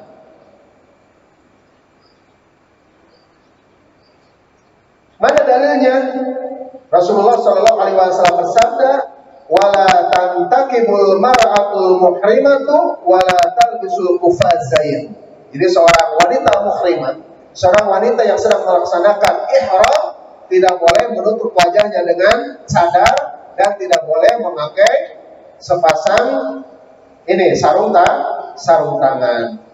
Nah, di sini dijelaskan, apabila wanita tersebut ingin tetap menutup wajahnya apabila berpapasan dengan laki-laki yang bukan mahram, boleh dengan memegang kerudungnya kemudian ditutupkan, tapi jangan pakai tangan dipegang seperti ini ketika berpapasan dengan laki-laki yang bukan mahram.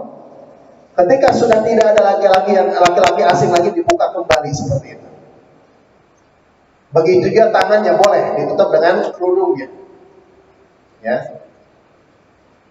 Jika mau, tapi kalau kita mau dibiarkan begitu saja dibuka, maka tidak mengapa. Nah, kemudian yang keempat,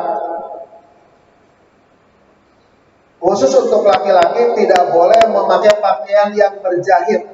Yang dimaksud dengan berjahit di sini bukan yang ada jahitannya, tapi yang nyaru.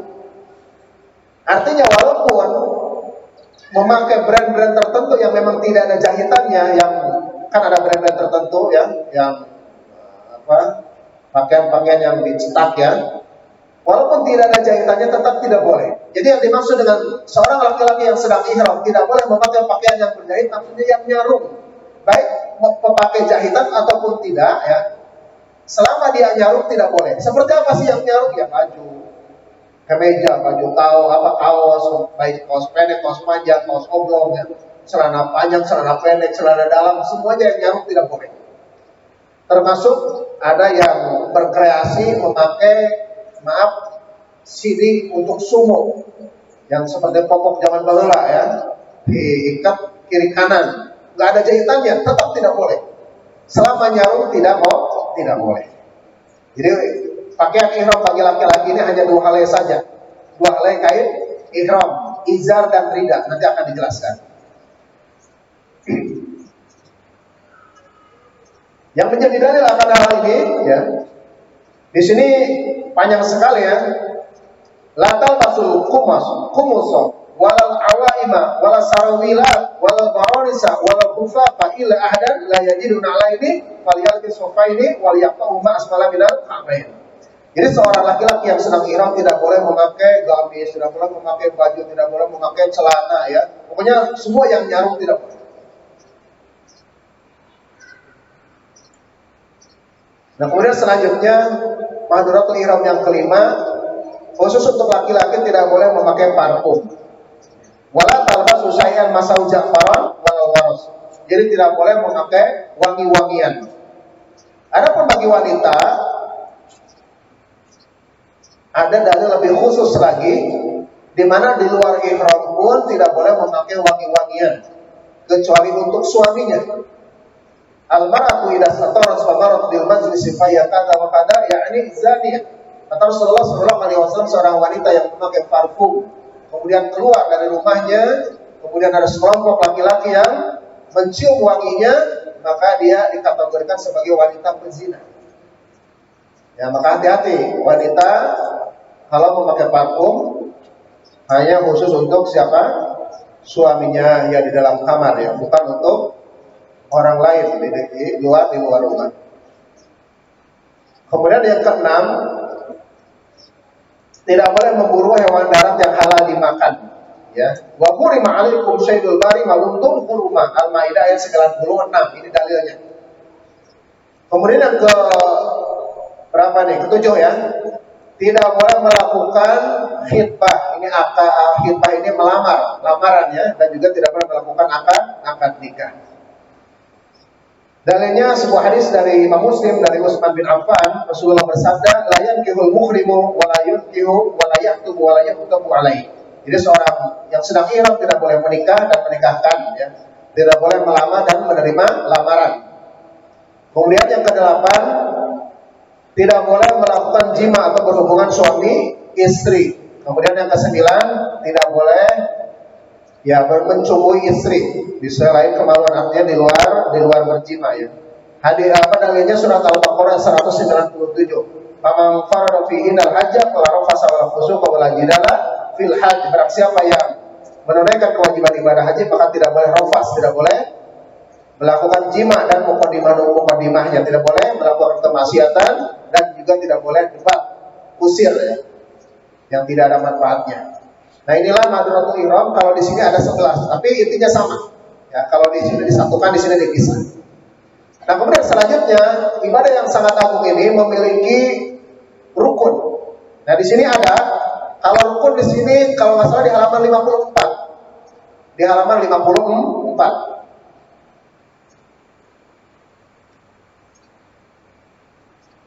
Ya, di halaman 54. Nah, rukun umroh ini ada 3. Yang pertama ihram. Ihram apa tadi? Niat. Ya, niat. Kemudian yang kedua tawaf. Mengelilingi Ka'bah. Kemudian yang ketiga sa'i antara Bukit Safa dan Marwah. Catatan, barang siapa yang meninggalkan salah satu dari rukun umroh maka umrohnya batal, tidak sah. Harus diulang dari awal. Tidak bisa diganti dengan dam.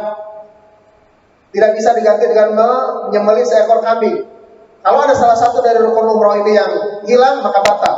Tidak sah umrohnya. Apa saja? Yang pertama ihram atau niat. Yang kedua tawaf, yang ketiga sa'i. Maaf. Kemudian yang kedua, ibadah yang sangat agung ini memiliki wajib. Nah, wajib umroh ini ada 2. Yang pertama berihram atau berniat dari miqat. Nanti akan kita jelaskan apa itu miqat.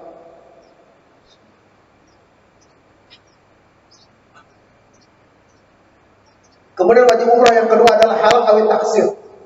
Membotak rambut, membotak rambut kepala sampai habis atau taksir, memendekkan secara merata. Inilah 2 wajib umrah. Barang siapa yang meninggalkan salah satunya umrahnya tetap sah. Namun wajib baginya untuk menyembelih seekor kambing yang disebut dengan dam. Nah kemudian yang ketiga, ibadah yang sangat agung ini memiliki sunnah. Apa itu sunnah? Seluruh rangkaian umroh yang tidak masuk ke dalam rukun juga tidak masuk ke dalam wajib.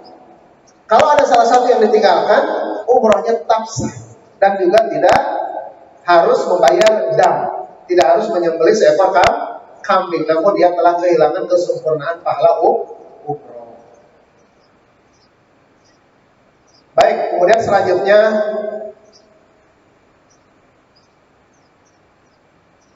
mikot.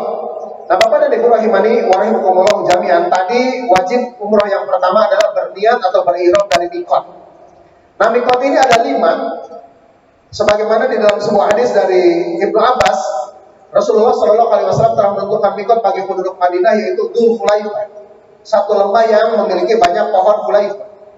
Kemudian Rasulullah telah menentukan mikot bagi penduduk Syam, yaitu Juhfah. Syam ini Palestina, Syria, Lebanon, Yordania, ini negeri Syam. Mereka yang ingin melaksanakan ibadah haji dan umrah maka berniatnya dari Juhfah. Namun pada dulu sekarang Juhfah ini telah hancur, maka orang-orang Syam yang mau melaksanakan niat, maka mereka melaksanakannya dari Robik. Kemudian yang ketiga, ini Qarnul Manazil. Ini mikot bagi penduduk Najd, ya, yang pada hari ini lebih dikenal dengan Asail Al-Kabir. Kemudian yang keempat, Yalamlam. Ini mikot bagi penduduk Yaman, yang pada hari ini lebih dikenal dengan Asadiyah. Dan yang kelima adalah Zatu Irak. Ini mikotnya penduduk Irak. Inilah 5 mikot yang telah ditentukan oleh Allah Tabaraka wa Ta'ala lewat lisan Rasulnya Shallallahu Alaihi Wasallam. Nah, pertanyaannya, Indonesia tadi disebut nggak oleh Rasulullah Shallallahu Alaihi Wasallam? Misalkan orang Indonesia mikotnya dari mana? Disebut nggak? Tidak. Pertanyaannya Bapak dan Ibu nanti mau bermikot di mana? Mau berniat umroh di mana? Di Yalamlam. Kenapa di Yalamlam? Padahal kita bukan orang Yaman. Ada yang bisa jawab? Ternyata hadis tersebut belum titik, masih koma. Kata Ibnu Abbas, "Hunna lahunna waliman ata alaihinna." Kelima mikot ini bagi masing-masing penduduknya dan bagi manusia yang melewati negeri-negeri tersebut. Liman aradal hajja awil umrata ikamaqal. Bagi orang yang mau melaksanakan ibadah haji dan umroh. Artinya kalau Bapak dan Ibu nanti ke Madinah terlebih dahulu, maka tempat atau mikot Bapak dan Ibu adalah mikotnya penduduk Madinah, yaitu di Dzul Khulaifah atau di Bir Ali kalau sekarang dikenalnya. Tapi kalau misalkan nanti Bapak dan Ibu akan mengambil gelombang 2 langsung ke Mekah, maka akan melewati salah satu dari 2 kemungkinan mikot, di mana Bapak dan Ibu sedang masih berada di atas pesawat kurang lebih 20 menit sebelum landing. Ima Qarnul Manazil atau Ima Yalamlam. Itu mikot Bapak dan Ibu nanti insyaallah biidznillah taala. Baik. Nah, setelah tahu Bapak dan Ibu akan bermikot Ima di Yalamlam atau Ima di Qarnul Manazil, masih di atas pesawat kurang lebih 20 menit sebelum landing, maka ada yang namanya a'malun fil mikot, amalan-amalan di mikot. Apa saja? Yang pertama adalah mandi ihram. Ada seorang wanita yang bernama Asma binti Umes. Waktu itu beliau radhiyallahu anha sampai di mikot penduduk Madinah di Dzul Khulaifah melahirkan seorang anak, seorang putra. Kemudian meminta fatwa kepada Rasulullah Shallallahu Alaihi Wasallam. Kata Rasulullah Shallallahu Alaihi Wasallam, "Iktasili wastasqiri bisawbin wahidi." Mandilah engkau, kemudian sumpulah kemaluan dengan kain, kalau sekarang dengan pembalut, kemudian berniatlah, berihramlah. Maka sunnah yang pertama ketika sampai di mikot adalah mandi. Tata cara mandinya seperti mandi junub. Yang membedakan adalah niatnya.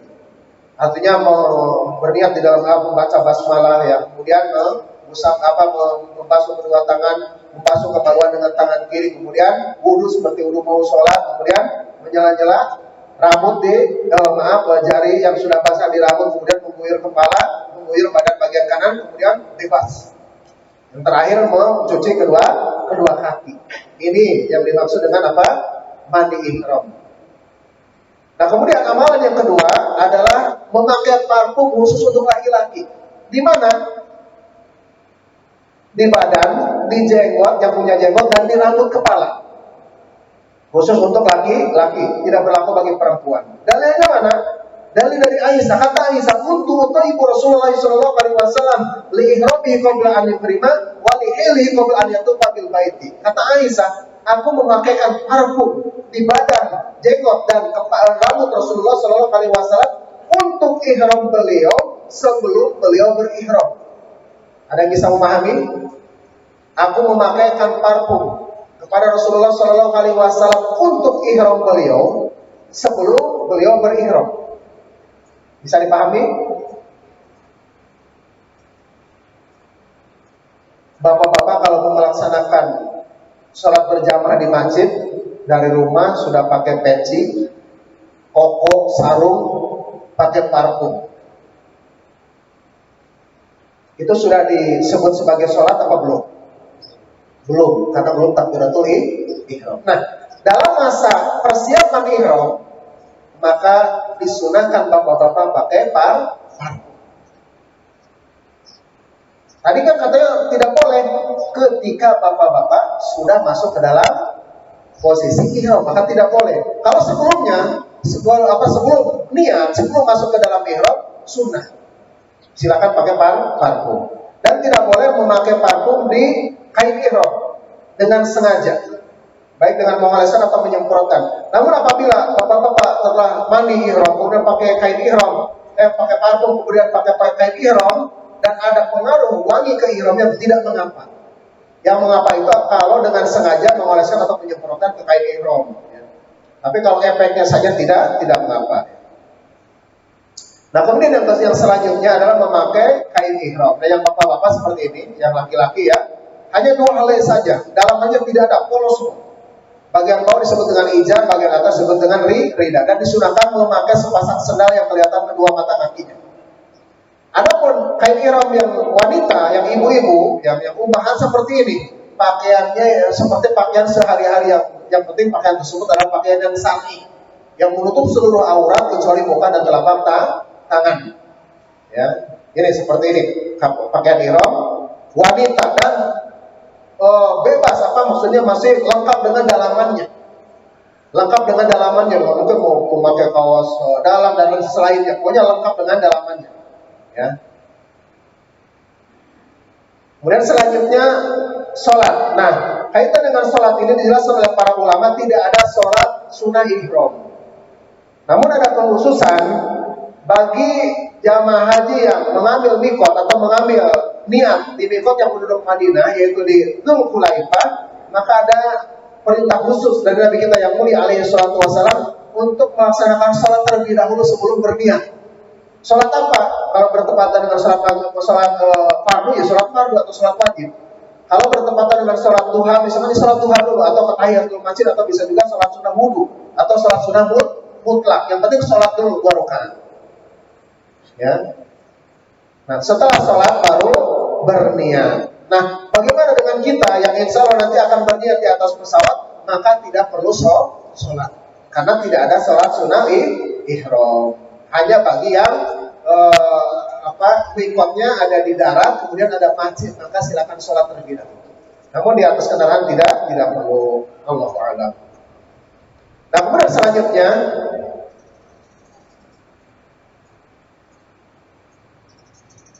kita simulasikannya. Kita simulasikan Bapak dan Ibu sudah melaksanakan amal-amal fil miqat ini, karena tidak mungkin dilaksanakan di atas pesawat, maka itu semua dilaksanakan bisa di rumah masing-masing, juga dilaksanakan di asrama haji. Tergantung nanti Bapak dan Ibu masuk ke dalam jamaah yang transit atau yang nginap. Nanti ini akan kita jelaskan lebih detail ya. Yang jelas sekarang pahami terlebih dahulu, ada persiapan sebelum Bapak dan Ibu berada sampai di miqat, yaitu mandi ihram, kemudian memakai parfum buat laki-laki, memakai kain ihram buat laki-laki dan perempuan. Yang tadi beda ya, laki-laki hanya 2 helai, kemudian perempuan pakaian yang menutup aurat seperti pakaian biasa. Kemudian sholat kalau memang ada masjidnya atau di mikot yang ada di darat. Tapi mikotnya kalau kita bermikot di atas pesawat maka tidak perlu sholat. Kemudian ketika pesawat yang kita tumpangi mungkin 5 menit atau 10 menit sebelum melewati mikot, karena kecepatan pesawat ini 1000 km per jam atau 800 sampai 1000 km per jam, dan kalau kita tunggu sampai betul-betul berada di atas mikot, khawatir nanti keburu kelewat, maka untuk kehati-hatian boleh Bapak dan Ibu untuk berniat 5 atau 10 menit sebelum pesawat melewati mikot. Kita ucapkan labbaika Allahumma umratan. Kemudian ditambah dengan doa rizki bagi yang rizki. Fa'in habasani habisun famahilin aisu habasani. Nah ini bagi yang bagi yang merasa khawatir tidak bisa menyelesaikan manasiknya. Nanti ada hikmahnya, mungkin bukan waktunya sekarang untuk kita jelaskan hikmah dari mengucapkan fa'in habasani habisun famahilin aisu habasani. Kemudian setelah itu dilanjutkan dengan talbiyah. Labbaik Allahumma labbaik, labbaik la syarika laka labbaik, innal hamda wan ni'mata laka wal mulk la syarika lak. Terus talbiyah ini diulang-ulang sampai menjelang tawaf. Waktu talbiyah untuk ibadah umroh setelah berniat di mikot sampai menjelang tawaf.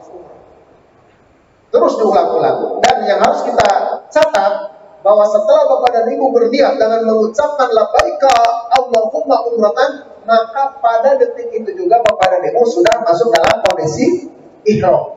Maka ingat, tidak boleh melanggar larangan-larangan ihram. Nah, singkat cerita nanti Bapak dan Ibu sudah landing di Jeddah, kemudian diberangkatkan menuju ke Mekah, ya. Diberangkatkan menuju ke Mekah, kemudian nanti dikasih waktu istirahat terlebih dahulu. Setelah siap semua dalam kondisi berwudu, maka Bapak dan Ibu akan kami bawa menuju ke Masjidil Haram untuk melaksanakan tawaf umroh.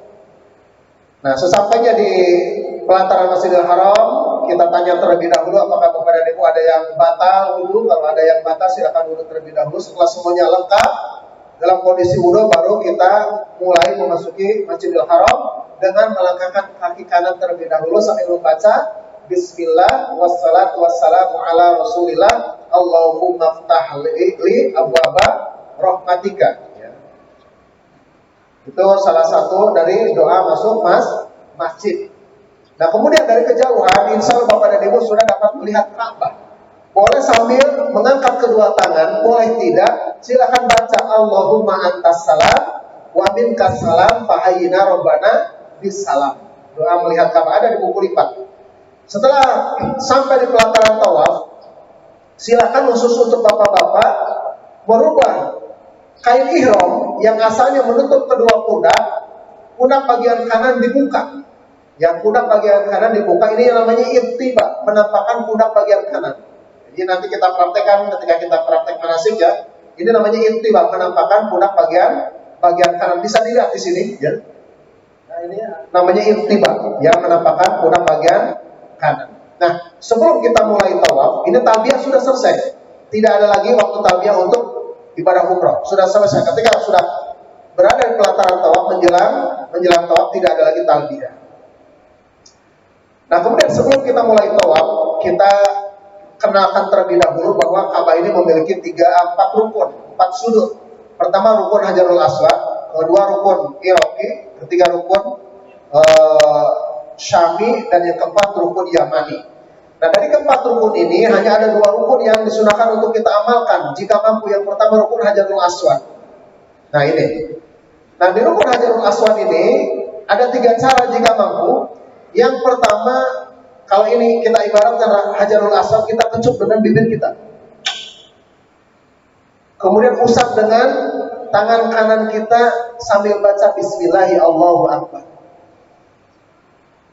Boleh dengan tasmiyah, boleh tidak. Boleh Bismillahi Allahu Akbar, boleh langsung Allahu Akbar. Ini cara yang pertama. Kalau cara yang pertama tidak bisa, pakai cara yang kedua.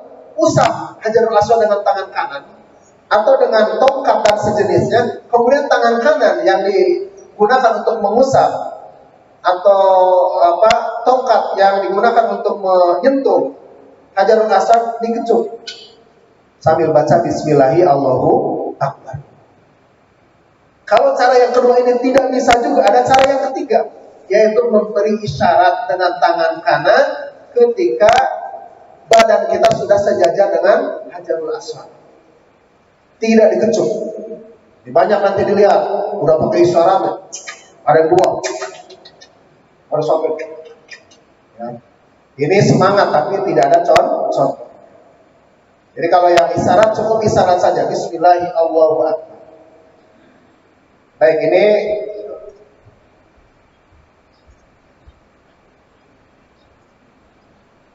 nah, kemudian yang kedua, ini rukun Yamani. Nah, rukun Yamani ini diusap dengan tangan kanan sambil baca Bismillahirrahmanirrahim Allahu Akbar. Usap saja. Dan hanya ada satu cara. Ketika di rukun Yamani, usap dengan tangan kanan sambil baca Bismillahirrahmanirrahim Allahu Akbar.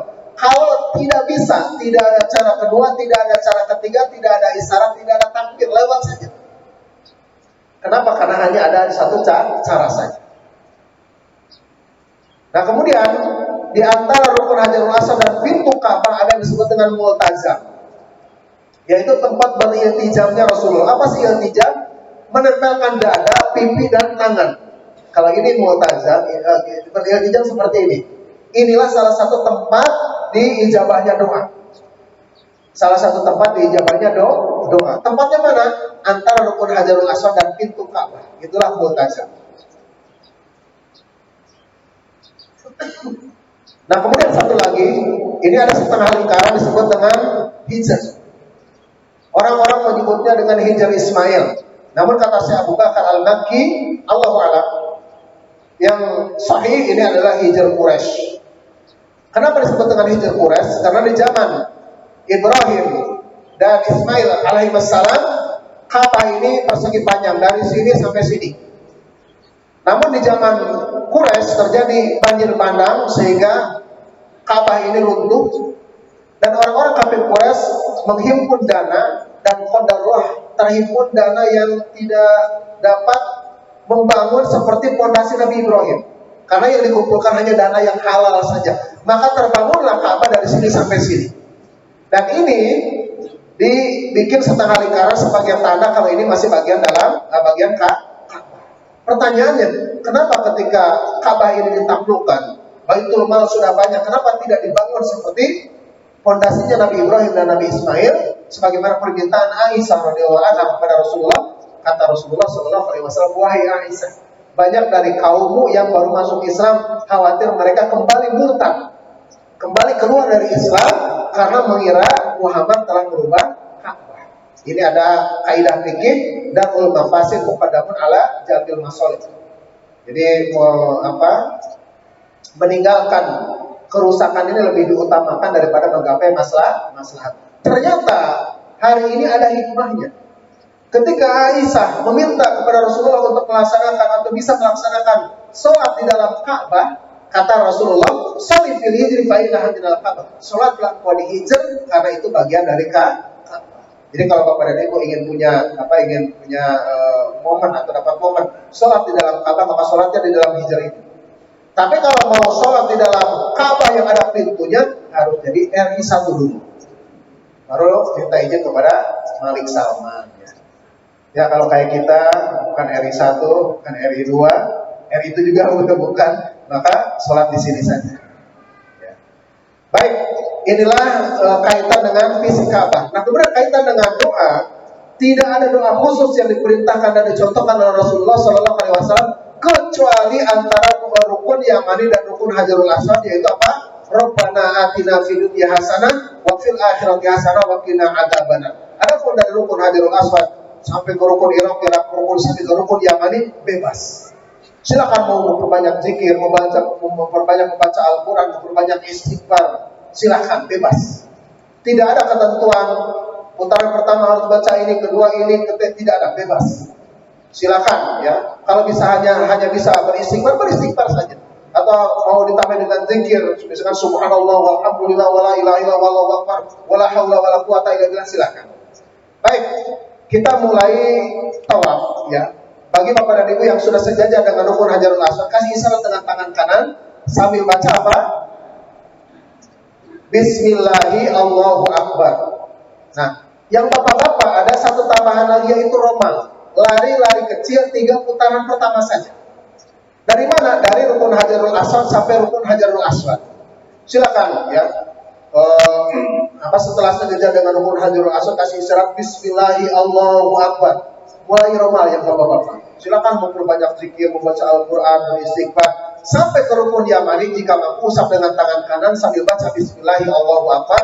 Kalau tidak mampu, tidak ada cara kedua, tidak ada cara ketiga, tidak ada isyarat, tidak ada takbir, lewat saja langsung baca Rabbana atina fid dunya hasanah wa fil akhirati hasanah wa qina adzabannar sampai ke rukun Hajarul Aswad sudah dihitung 1. Sudah sejajar, kasih lagi isyarat Bismillahi Allahu Akbar. Silakan memperbanyak zikir, membaca Al-Quran, beristighfar. Masih romal yang bapak-bapak, yang laki-laki.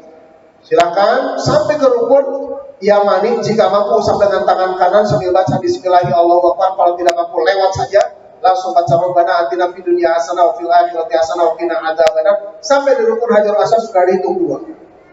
Kasih isyarat lagi Bismillahi Allahu Akbar. Silakan memperbanyak zikir, membaca Al-Quran, memperbanyak istighfar, bersolawat atas Nabi, silakan. Masih romal.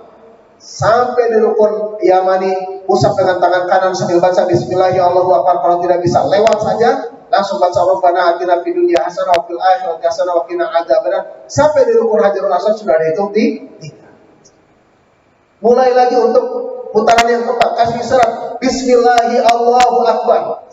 Silakan memperbanyak zikir, membaca Al-Quran, dan laki-laki sudah tidak romal lagi, sudah berjalan seperti dia biasa. silakan bersolawat atas Nabi sampai di rukun Yamani, usap dengan tangan kanan sambil baca Bismillahi Allahu Akbar. Kalau tidak bisa, lewat saja, langsung baca Rabbana atina fid dunya hasanah wa fil akhirati hasanah wa qina adzabannar. Sampai di rukun Hajarul Aswad sudah dihitung 4. Begitu juga hitungan kelima, keenam, ketujuh persis seperti putaran keempat. Nanti setelah finish di putaran ketujuh tidak berisyarat lagi, tapi langsung menuju ke makom Ibrahim. Langsung menuju ke makom Ibrahim. Nah, ke sini. Ketika menuju ke makom Ibrahim, ini karena keterbatasan waktu, dalilnya tidak kita baca, nanti dilihat saja di sini ya. Namun insya Allah semuanya berdasarkan dalil. Ya, sebagaimana di dalam hadis Jabir, ketika selesai finish dari tawaf umroh, tidak berisyarat lagi di Hajarul Aswad, tapi langsung ke makam Ibrahim sambil membaca wattakhidhu mim maqami Ibrahim musalla. Dan yang bapak-bapak, yang laki-laki, merubah posisi kain ihram yang asalnya ittiba, yang asalnya membuka atau menampakkan pundak bagian kanan, ditutup kembali. Karena ittiba ini berlaku ketika tawaf umroh saja. Sebelum tawaf dan setelah umroh wajib ditutup kembali. Nah, kemudian di dalam hadis Jabir, faja'ala bainahu wa bainal Ka'bah. Jadi Rasulullah SAW menjadikan makom Ibrahim. Makom ini tempat berdiri Nabi Ibrahim ketika membangun Ka'bah. Kalau ada yang bertanya, kok sekarang jauh, itu sudah dipindahkan oleh Umar bin Khattab melalui istihadnya, karena telah menghalangi perputaran orang yang tawaf, karena kaum muslimin makin banyak. Nah, ala kulli hal, si makom Ibrahim ini tempat berdirinya Nabi Ibrahim alaihissalam ketika membangun Ka'bah ini dijadikan antara beliau dan Ka'bah. Artinya kalau mampu nanti Bapak dan Ibu untuk melaksanakan sholat sunat tawaf, maka laksanakan sholat sunat tawaf di belakang makom Ibrahim ini. Jadi Bapak dan Ibu, makom Ibrahim Ka'bah. Tapi kalau tidak mampu karena memang sudah sesak dan padat, dan juga mungkin sudah diatur oleh askar sedemikian rupa, ini untuk laki-laki, ini untuk perempuan, maka di mana saja silakan laksanakan sholat sunat tawaf 2 rakaat. Yang penting menghadap ke Ka'bah. Artinya sah. Nah, apa yang dibaca oleh Bapak dan Ibu ketika melaksanakan sholat sunat tawaf? Yang pertama membaca surat Al-Kafirun, yang kedua membaca surat Al-Ikhlas. Nah, kemudian setelah melaksanakan sholat sunat tawaf 2 rakaat, silakan ke belakang mencari air Zam-Zam. Mencari air Zam-Zam. Nah, ketika minum air Zam-Zam, ada salah satu contoh doa, Allahumma inni as'aluka ilman nafi'an wa rizqan wasi'an wa syifaan min kulli da'in. Ya Allah, aku minta kepadamu ilmu yang bermanfaat, rezeki yang luas, dan sehat atau sembuh dari berbagai penyakit. Boleh juga berdoa agar supaya kita tidak kehausan di akhirat. Ya Allah, bebaskanlah kami atau aku dan keluargaku dari kehausan di akhirat nanti. Boleh, silakan. Atau doa-doa yang lain. Ma'u Zam-Zam lima syuribala. Air Zam-Zam ini tergantung orang yang meminumnya. Setelah itu diminum, wasabba ala ra'sihi, kemudian sisa yang dia minum atau bisa boleh ngambil yang baru, dituangkan di kepala. Wasabba dituangkan di kepala. Nah, setelah itu jika mampu kembali lagi ke Hajarul Aswad dengan satu cara. Usap dengan tangan kanan sambil baca Bismillahirrahmanirrahim Allahu Akbar. Tapi kalau tidak mampu lewat saja, tidak ada isyarat, tidak ada takbir, tapi langsung menuju ke Bukit Sofa untuk mulai sa'i. Nah, ini hitungannya, nanti hitungan sa'i ini dari Bukit Sofa menuju ke Marwah. Dari Sofa ke Marwah dihitung 1, dari Marwah ke Sofa dihitung 2, dari Sofa ke Marwah dihitung 3, dari Marwah ke Sofa dihitung 4, dari Sofa ke Marwah dihitung 5, kemudian dari Marwah ke Sofa dihitung 6, dari Sofa ke Marwah dihitung 7. Jadi akan berakhir di Bukit Marwah. Jadi sebelah itu hitungan 1. Bukan Sofa Marwah Sofa 1 jadi 14 gempor. Pernah kita nunggu waktu itu ada jamaah kok nggak selesai. Pas kita tanya ternyata hitungannya salah. Sofa Marwah Sofa dihitung 1. Yang benar adalah Safa Marwah satu, Marwah Safa dua. Seperti itu nanti akan berakhir di Bukit Marwah. Nah, kaitan dengan apa? Dengan bacaan ini pun sama, tidak ada ketentuan bacaan pertama harus ini dan itu tidak ada, bebas. Kecuali nanti di perut lembah ini ada lampu hijau, di perut lembah ini ada asar dari sahabat, ya, dan disunahkan untuk yang sadid untuk lari dengan cepat khusus untuk laki-laki. Sambil baca Robbikfir warham innaka antal azul akrob. Itu saja doa yang ada athar dari sahabat. Adapun selainnya bebas. Silakan memperbanyak zikir, membaca Al-Quran, beristighfar, bersalawat atas Nabi, silakan bebas. Baik. Nah, ketika nanti Bapak dan Ibu sudah mulai mendekati Bukit Safa, silakan baca Inna Safa wal Marwata min sa'airillah. Abda'u bima bada'allahu bi. Bacaan ini hanya sekali saja dibaca ketika pertama kali menuju sudah dekat di Bukit Safa. Farokia ala Safa. Kemudian Rasulullah naik ke Bukit Safa. Kemudian beliau menghadap ke kiblat, ya. Beliau mengangkat kedua tangan di atas dada, kemudian takbir. Ya Allahu Akbar, Allahu Akbar, Allahu Akbar. La ilaha illallah wahdahu la syarikalah, lahul mulku wa lahul hamdu wa huwa ala kulli syai'in qadir. La ilaha illallah wahdah anjaza wa'dah wa nasara 'abdah wa azamal ahzaba wahdah. Nah, ini zikir. Setelah itu berdoa masing-masing. Setelah berdoa masing-masing, berzikir masing-masing lagi yang tadi lagi Allahu Akbar, Allahu Akbar, Allahu Akbar, la ilaha sampai akhir. Setelah itu berdoa lagi. Setelah berdoa, tutup lagi dengan zikir. Jadi ini yang dipilih oleh Syaikh Al-Utsaimin. Jadi wada karotalasan wada baina dzalika. Beliau menyebut zikir ini 3 kali, kemudian berdoa dua kali. Zikir, doa, zikir, doa, zikir. Zikirnya yang tadi ya, Allahu Akbar, Allahu Akbar, la ilaha sampai akhir, kemudian berdoa masing-masing, kemudian berzikir, doa masing-masing, berzikir lagi. Semuanya masing-masing ya. Nah, setelah tahu itu semua, setelah naik di Bukit Safa menghadap kiblat atau Ka'bah, angkat kedua tangan, baca zikir, doa, zikir, doa, zikir. Setelah itu baru turun menuju ke Bukit Marwah. Ya, ini start untuk yang pertama ya. Nah, nanti di tengah jalan, di antara Bukit Safa dan Marwah ada lampu hijau. Ini disebut dengan batu wadi, perut lembah. Maka disunahkan untuk laki-laki untuk lari dengan cepat sambil baca Robbikfir warham innaka antal azul akram. Yang ibu-ibu, yang akhwat, yang wanita ini tidak lari, tapi tetap baca Robbikfir warham innaka antal azul akram. Bagaimana nanti kalau khawatir ketinggalan? Jangan takut. Nanti akan ditunggu oleh suaminya atau oleh bapaknya ya di ujung lampu hijau ini. Setelah bertemu lagi, baru nanti jalan seperti biasa sampai ke Bukit Marwah. Nah, sampainya di Bukit Marwah di sini maka sudah dihitung satu. Fafa'ala ala marwati kama fa'ala ala Safa. Kemudian Rasulullah melakukan di Bukit Marwah seperti yang beliau lakukan di Bukit Safa. Yaitu apa? Menghadap kiblat, angkat kedua tangan, baca 3 kali zikir diselingi dengan 2 doa. Zikir, doa, zikir, doa, zikir. Setelah itu baru turun lagi menuju ke Bukit Safa. Sama, bacaannya bebas silakan. Setelah ketemu lampu hijau, yang laki-laki lari dengan cepat sambil baca Robbikfir warham innaka antal azul akram. Setelah selesai melewati lampu hijau, jalan lagi seperti biasa. Kemudian menuju ke Bukit Marwah. Jadi seperti itu terus sampai nanti berakhir di Bukit Marwah.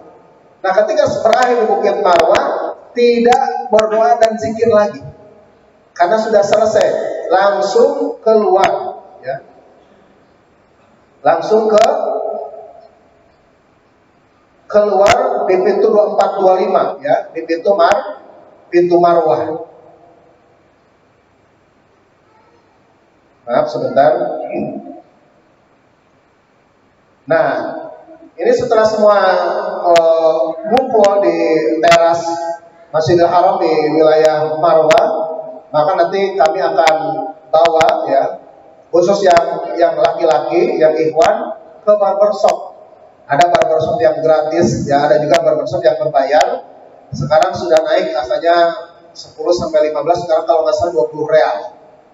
Jadi nanti bapak-bapak sebelum keluar dari hotel, sebelum melaksanakan ibadah tawaf umroh, bawa kalea, ya kan nanti akan mencukur di barbershop. Atau bagi bapak-bapak yang bawa alat cukur bisa juga mencukurnya di kamar atau di hotel. Ya. Nah ini ada dua cara bagi laki-laki, bisa membotak habis, itu namanya halq, atau bisa juga taksir, memendekkan secara merata. Kalau mau satu senti semua, setengah senti semua. Namun untuk haji tamattu Allah alam, sebagaimana datang di dalam hadis Jabir, saru, dan mereka memendekkan. Jadi khusus untuk haji tamattu, ya ini disunahkan untuk pendekkan saja. Walaupun para ulama lebih rinci menjelaskan, lihat jika masa datang waktu hajian ini masih panjang dan ada diprediksi ini ruang rambut ini sudah tumbuh lagi, maka tidak boleh, silakan untuk membotak secara untuk membotak secara halus, artinya dibotak habis.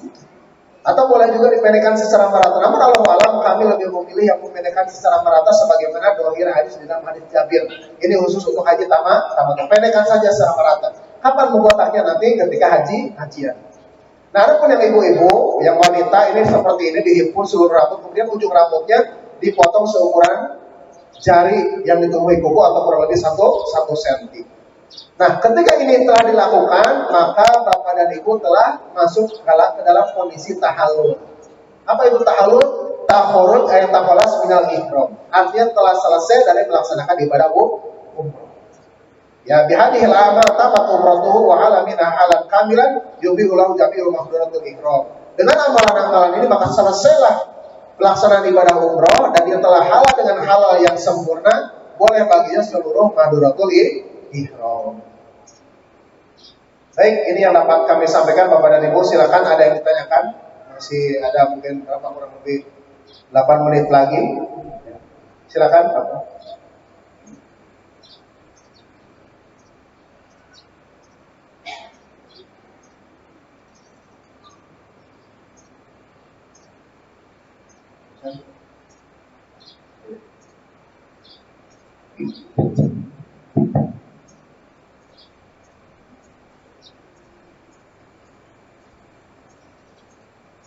Bismillah, Assalamualaikum warahmatullahi wabarakatuh. Izin bertanya Ustaz, tadi dalam uraian Ustaz menyebutkan bahwa haji itu ada 3, yaitu tamattu, ifrad, dan qiran.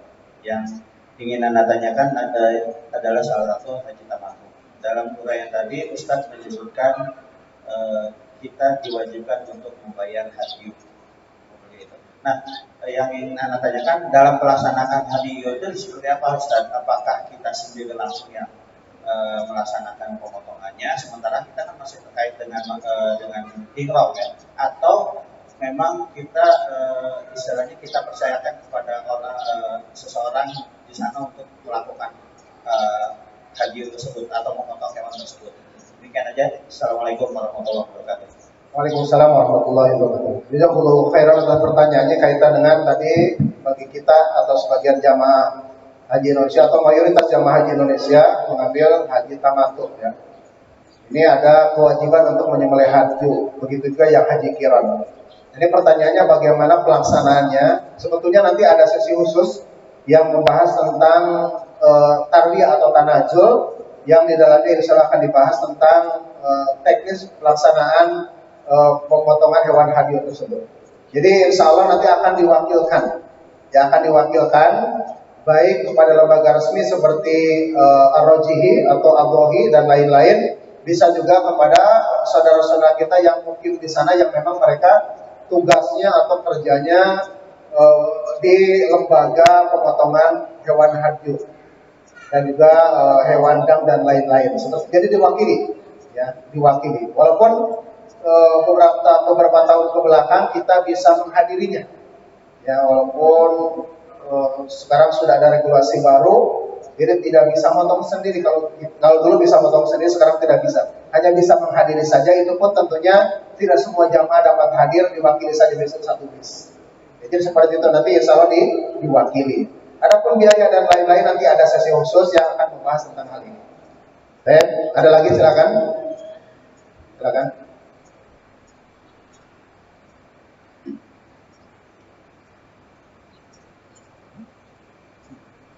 Bismillahirrahmanirrahim. Assalamualaikum warahmatullahi wabarakatuh. Waalaikumsalam warahmatullahi wabarakatuh.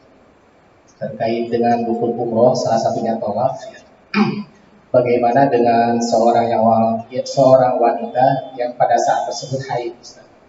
Apakah tawafnya rukun umrohnya jadi batal atau bagaimana? Yang kedua, bagaimana hukumnya apabila menggunakan obat untuk menahan haidnya, untuk memperlambat haid? Baik, jazakumullahu khairan. Ini pertanyaan yang sangat bagus sekali ya. Yang pertama kaitan dengan pelaksanaan tawaf umroh. Bagaimana kalau ada salah seorang dari jamaah haji, dalam hal ini adalah kaum wanita pada haid, maka sebagaimana yang telah disabdakan oleh Rasulullah Shallallahu Alaihi Wasallam, "If'ali kama yaf'alul hajj ghairu an la tatufi bil baiti hatta taturi." Jadi laksanakanlah seperti yang dilakukan oleh jamaah haji secara umum, kecuali tawaf sampai suci. Artinya ketika wanita haid, maka satu-satunya ritual ibadah umroh juga ibadah haji yang tidak boleh dilakukan adalah tawaf di Baitullah. Kenapa? Karena tawaf Baitullah ini harus dalam keadaan suci dan dalam keadaan berwudu. Maka wanita haid tidak boleh melaksanakan tawaf sampai kapan? Sampai suci. Nah, bagaimana? Jadi kita rinci, bisa jadi wanita ini telah haid sejak dari tanah air. Bisa jadi haidnya itu ketika di atas pesawat. Bisa jadi haidnya itu ketika di hotel sebelum berangkat menuju ke Masjidil Haram. Bisa jadi haidnya itu ketika sedang melaksanakan tawaf. Ya, maka jawabannya wanita tersebut tinggalkan dulu tawaf, batalkan dulu tawaf, ya. Kemudian dia tetap berada dalam kondisi ihram, tidak boleh melanggar larangan ihram. Sampai kapan? Sampai suci. Setelah suci dia mandi besar, kemudian berwudu. Kalau ketika mandi besarnya tidak berwudu, setelah itu ke Masjidil Haram untuk melaksanakan tawaf umroh. Jika belum melaksanakan sa'i, kemudian dia laksanakan sa'i umroh, potong rambut, selesai. Namun apabila qadarullah wasafal sampai tanggal 8 Zulhijjah tidak kunjung suci, ini berbicara tadi kalau misalkan suci tanggal 1 Zulhijjah, tanggal 1 Zulhijjah, suci tanggal 1 Zulhijjah suci, tanggal 2, tanggal 3, tanggal 4, tanggal 5, tidak apa-apa. Artinya dia bisa menyelesaikan umrohnya. Tapi kalau sampai tanggal 8 Zulhijjah, dia kan harus beranjak ke Mina untuk mulai berhaji. Ya, mulai berniat labbaika Allahumma hajjan. Nah, kalau sampai tanggal 8 Juli dia tidak kunjung suci, maka hendaklah wanita tersebut merubah niatnya dari tamatu menjadi qiran. Merubah niatnya dari tamatu menjadi qiran. Ketika berniat di tanggal 8 itu, apa niatnya? Labbaika Allahumma umratan wa hajjan. Ya. Dan dia terus laksanakan ibadah haji, insya Allah nanti akan kita bahas. Nah, bonus bagi yang punya kasus seperti ini, boleh baginya untuk melaksanakan umroh lagi. Karena sejatinya dia belum selesai umrohnya, walaupun secara hukum dia telah menggabungkan dua ibadah, yaitu ibadah umroh dan ibadah haji. Ini pernah dialami oleh Aisyah radhiyallahu anha, di mana beliau menangis ketika Rasulullah dan para sahabat yang akan kembali ke Madinah. Beliau menangis. "Wahai Aisyah, kenapa engkau menangis?" Kata Aisyah, "Engkau dan sahabat engkau akan kembali ke Madinah dengan membawa 2 pahala, yaitu pahala haji dan umrah, sedangkan aku 1 pahala." Kata Rasulullah, "Tidak, wahai Aisyah, engkau telah mendapatkan 2 pahala karena telah merubah niat dari haji tamatu menjadi haji qiran, telah dia gabungkan." Namun ada ganjalan di dalam hati Aisyah. Beliau meminta izin kepada Rasulullah untuk melaksanakan umroh. Dan diizinkan oleh Rasulullah, ditemani oleh kakaknya, yaitu Abdurrahman bin Abu Bakar. Yaitu ya, kalau memang sampai tanggal 8 Zulhijjah dia tidak kunjung suci, maka berubah niatnya dari tamatu menjadi qiran. Dan boleh umroh lagi nanti setelah dia selesai melaksanakan ibadah haji. Nah, kemudian yang kedua, pertanyaan yang kedua, bolehkah meminum pil penahan haid? Jawabannya mubah atau boleh, selama si wanita tersebut telah berkonsultasi dengan dokter ahli. Karena tidak sedikit yang meminum pil penahan haid bukannya berhenti, tapi haidnya makin lama, sedikit-sedikit keluarnya, seperti plaque. Yang biasa 7 hari jadi 14 hari, jadi 20 hari, maka madorot. Nah, oleh karena itu maka jika telah dikonsultasikan kepada dokter ahli dan dikatakan aman, maka boleh baginya untuk meminum pil penahan haid. Hukumnya mubah. Namun yang terbaik adalah biarkan itu datang secara alami sebagaimana dialami oleh Aisyah radhiyallahu anha. Itu tamu bulanan yang tidak usah dicegah. Ya. Tapi kalau misalkan mau pakai pil, boleh hukumnya. Allahu a'lam bishawab. Sudah jam 11, kita akhiri atau ada pertanyaan lagi? Cukup ya? Sudah jam 11, kita tutup saja. Allahu a'lam bishawab. Wa akhiru da'wana alhamdulillahirabbil alamin, dan kita tutup dengan doa kafaratul majlis. Subhanakallahumma bihamdik asyhadu an la ilaha illa anta astaghfiruka wa atubu ilaik. Wassalamualaikum warahmatullahi wabarakatuh.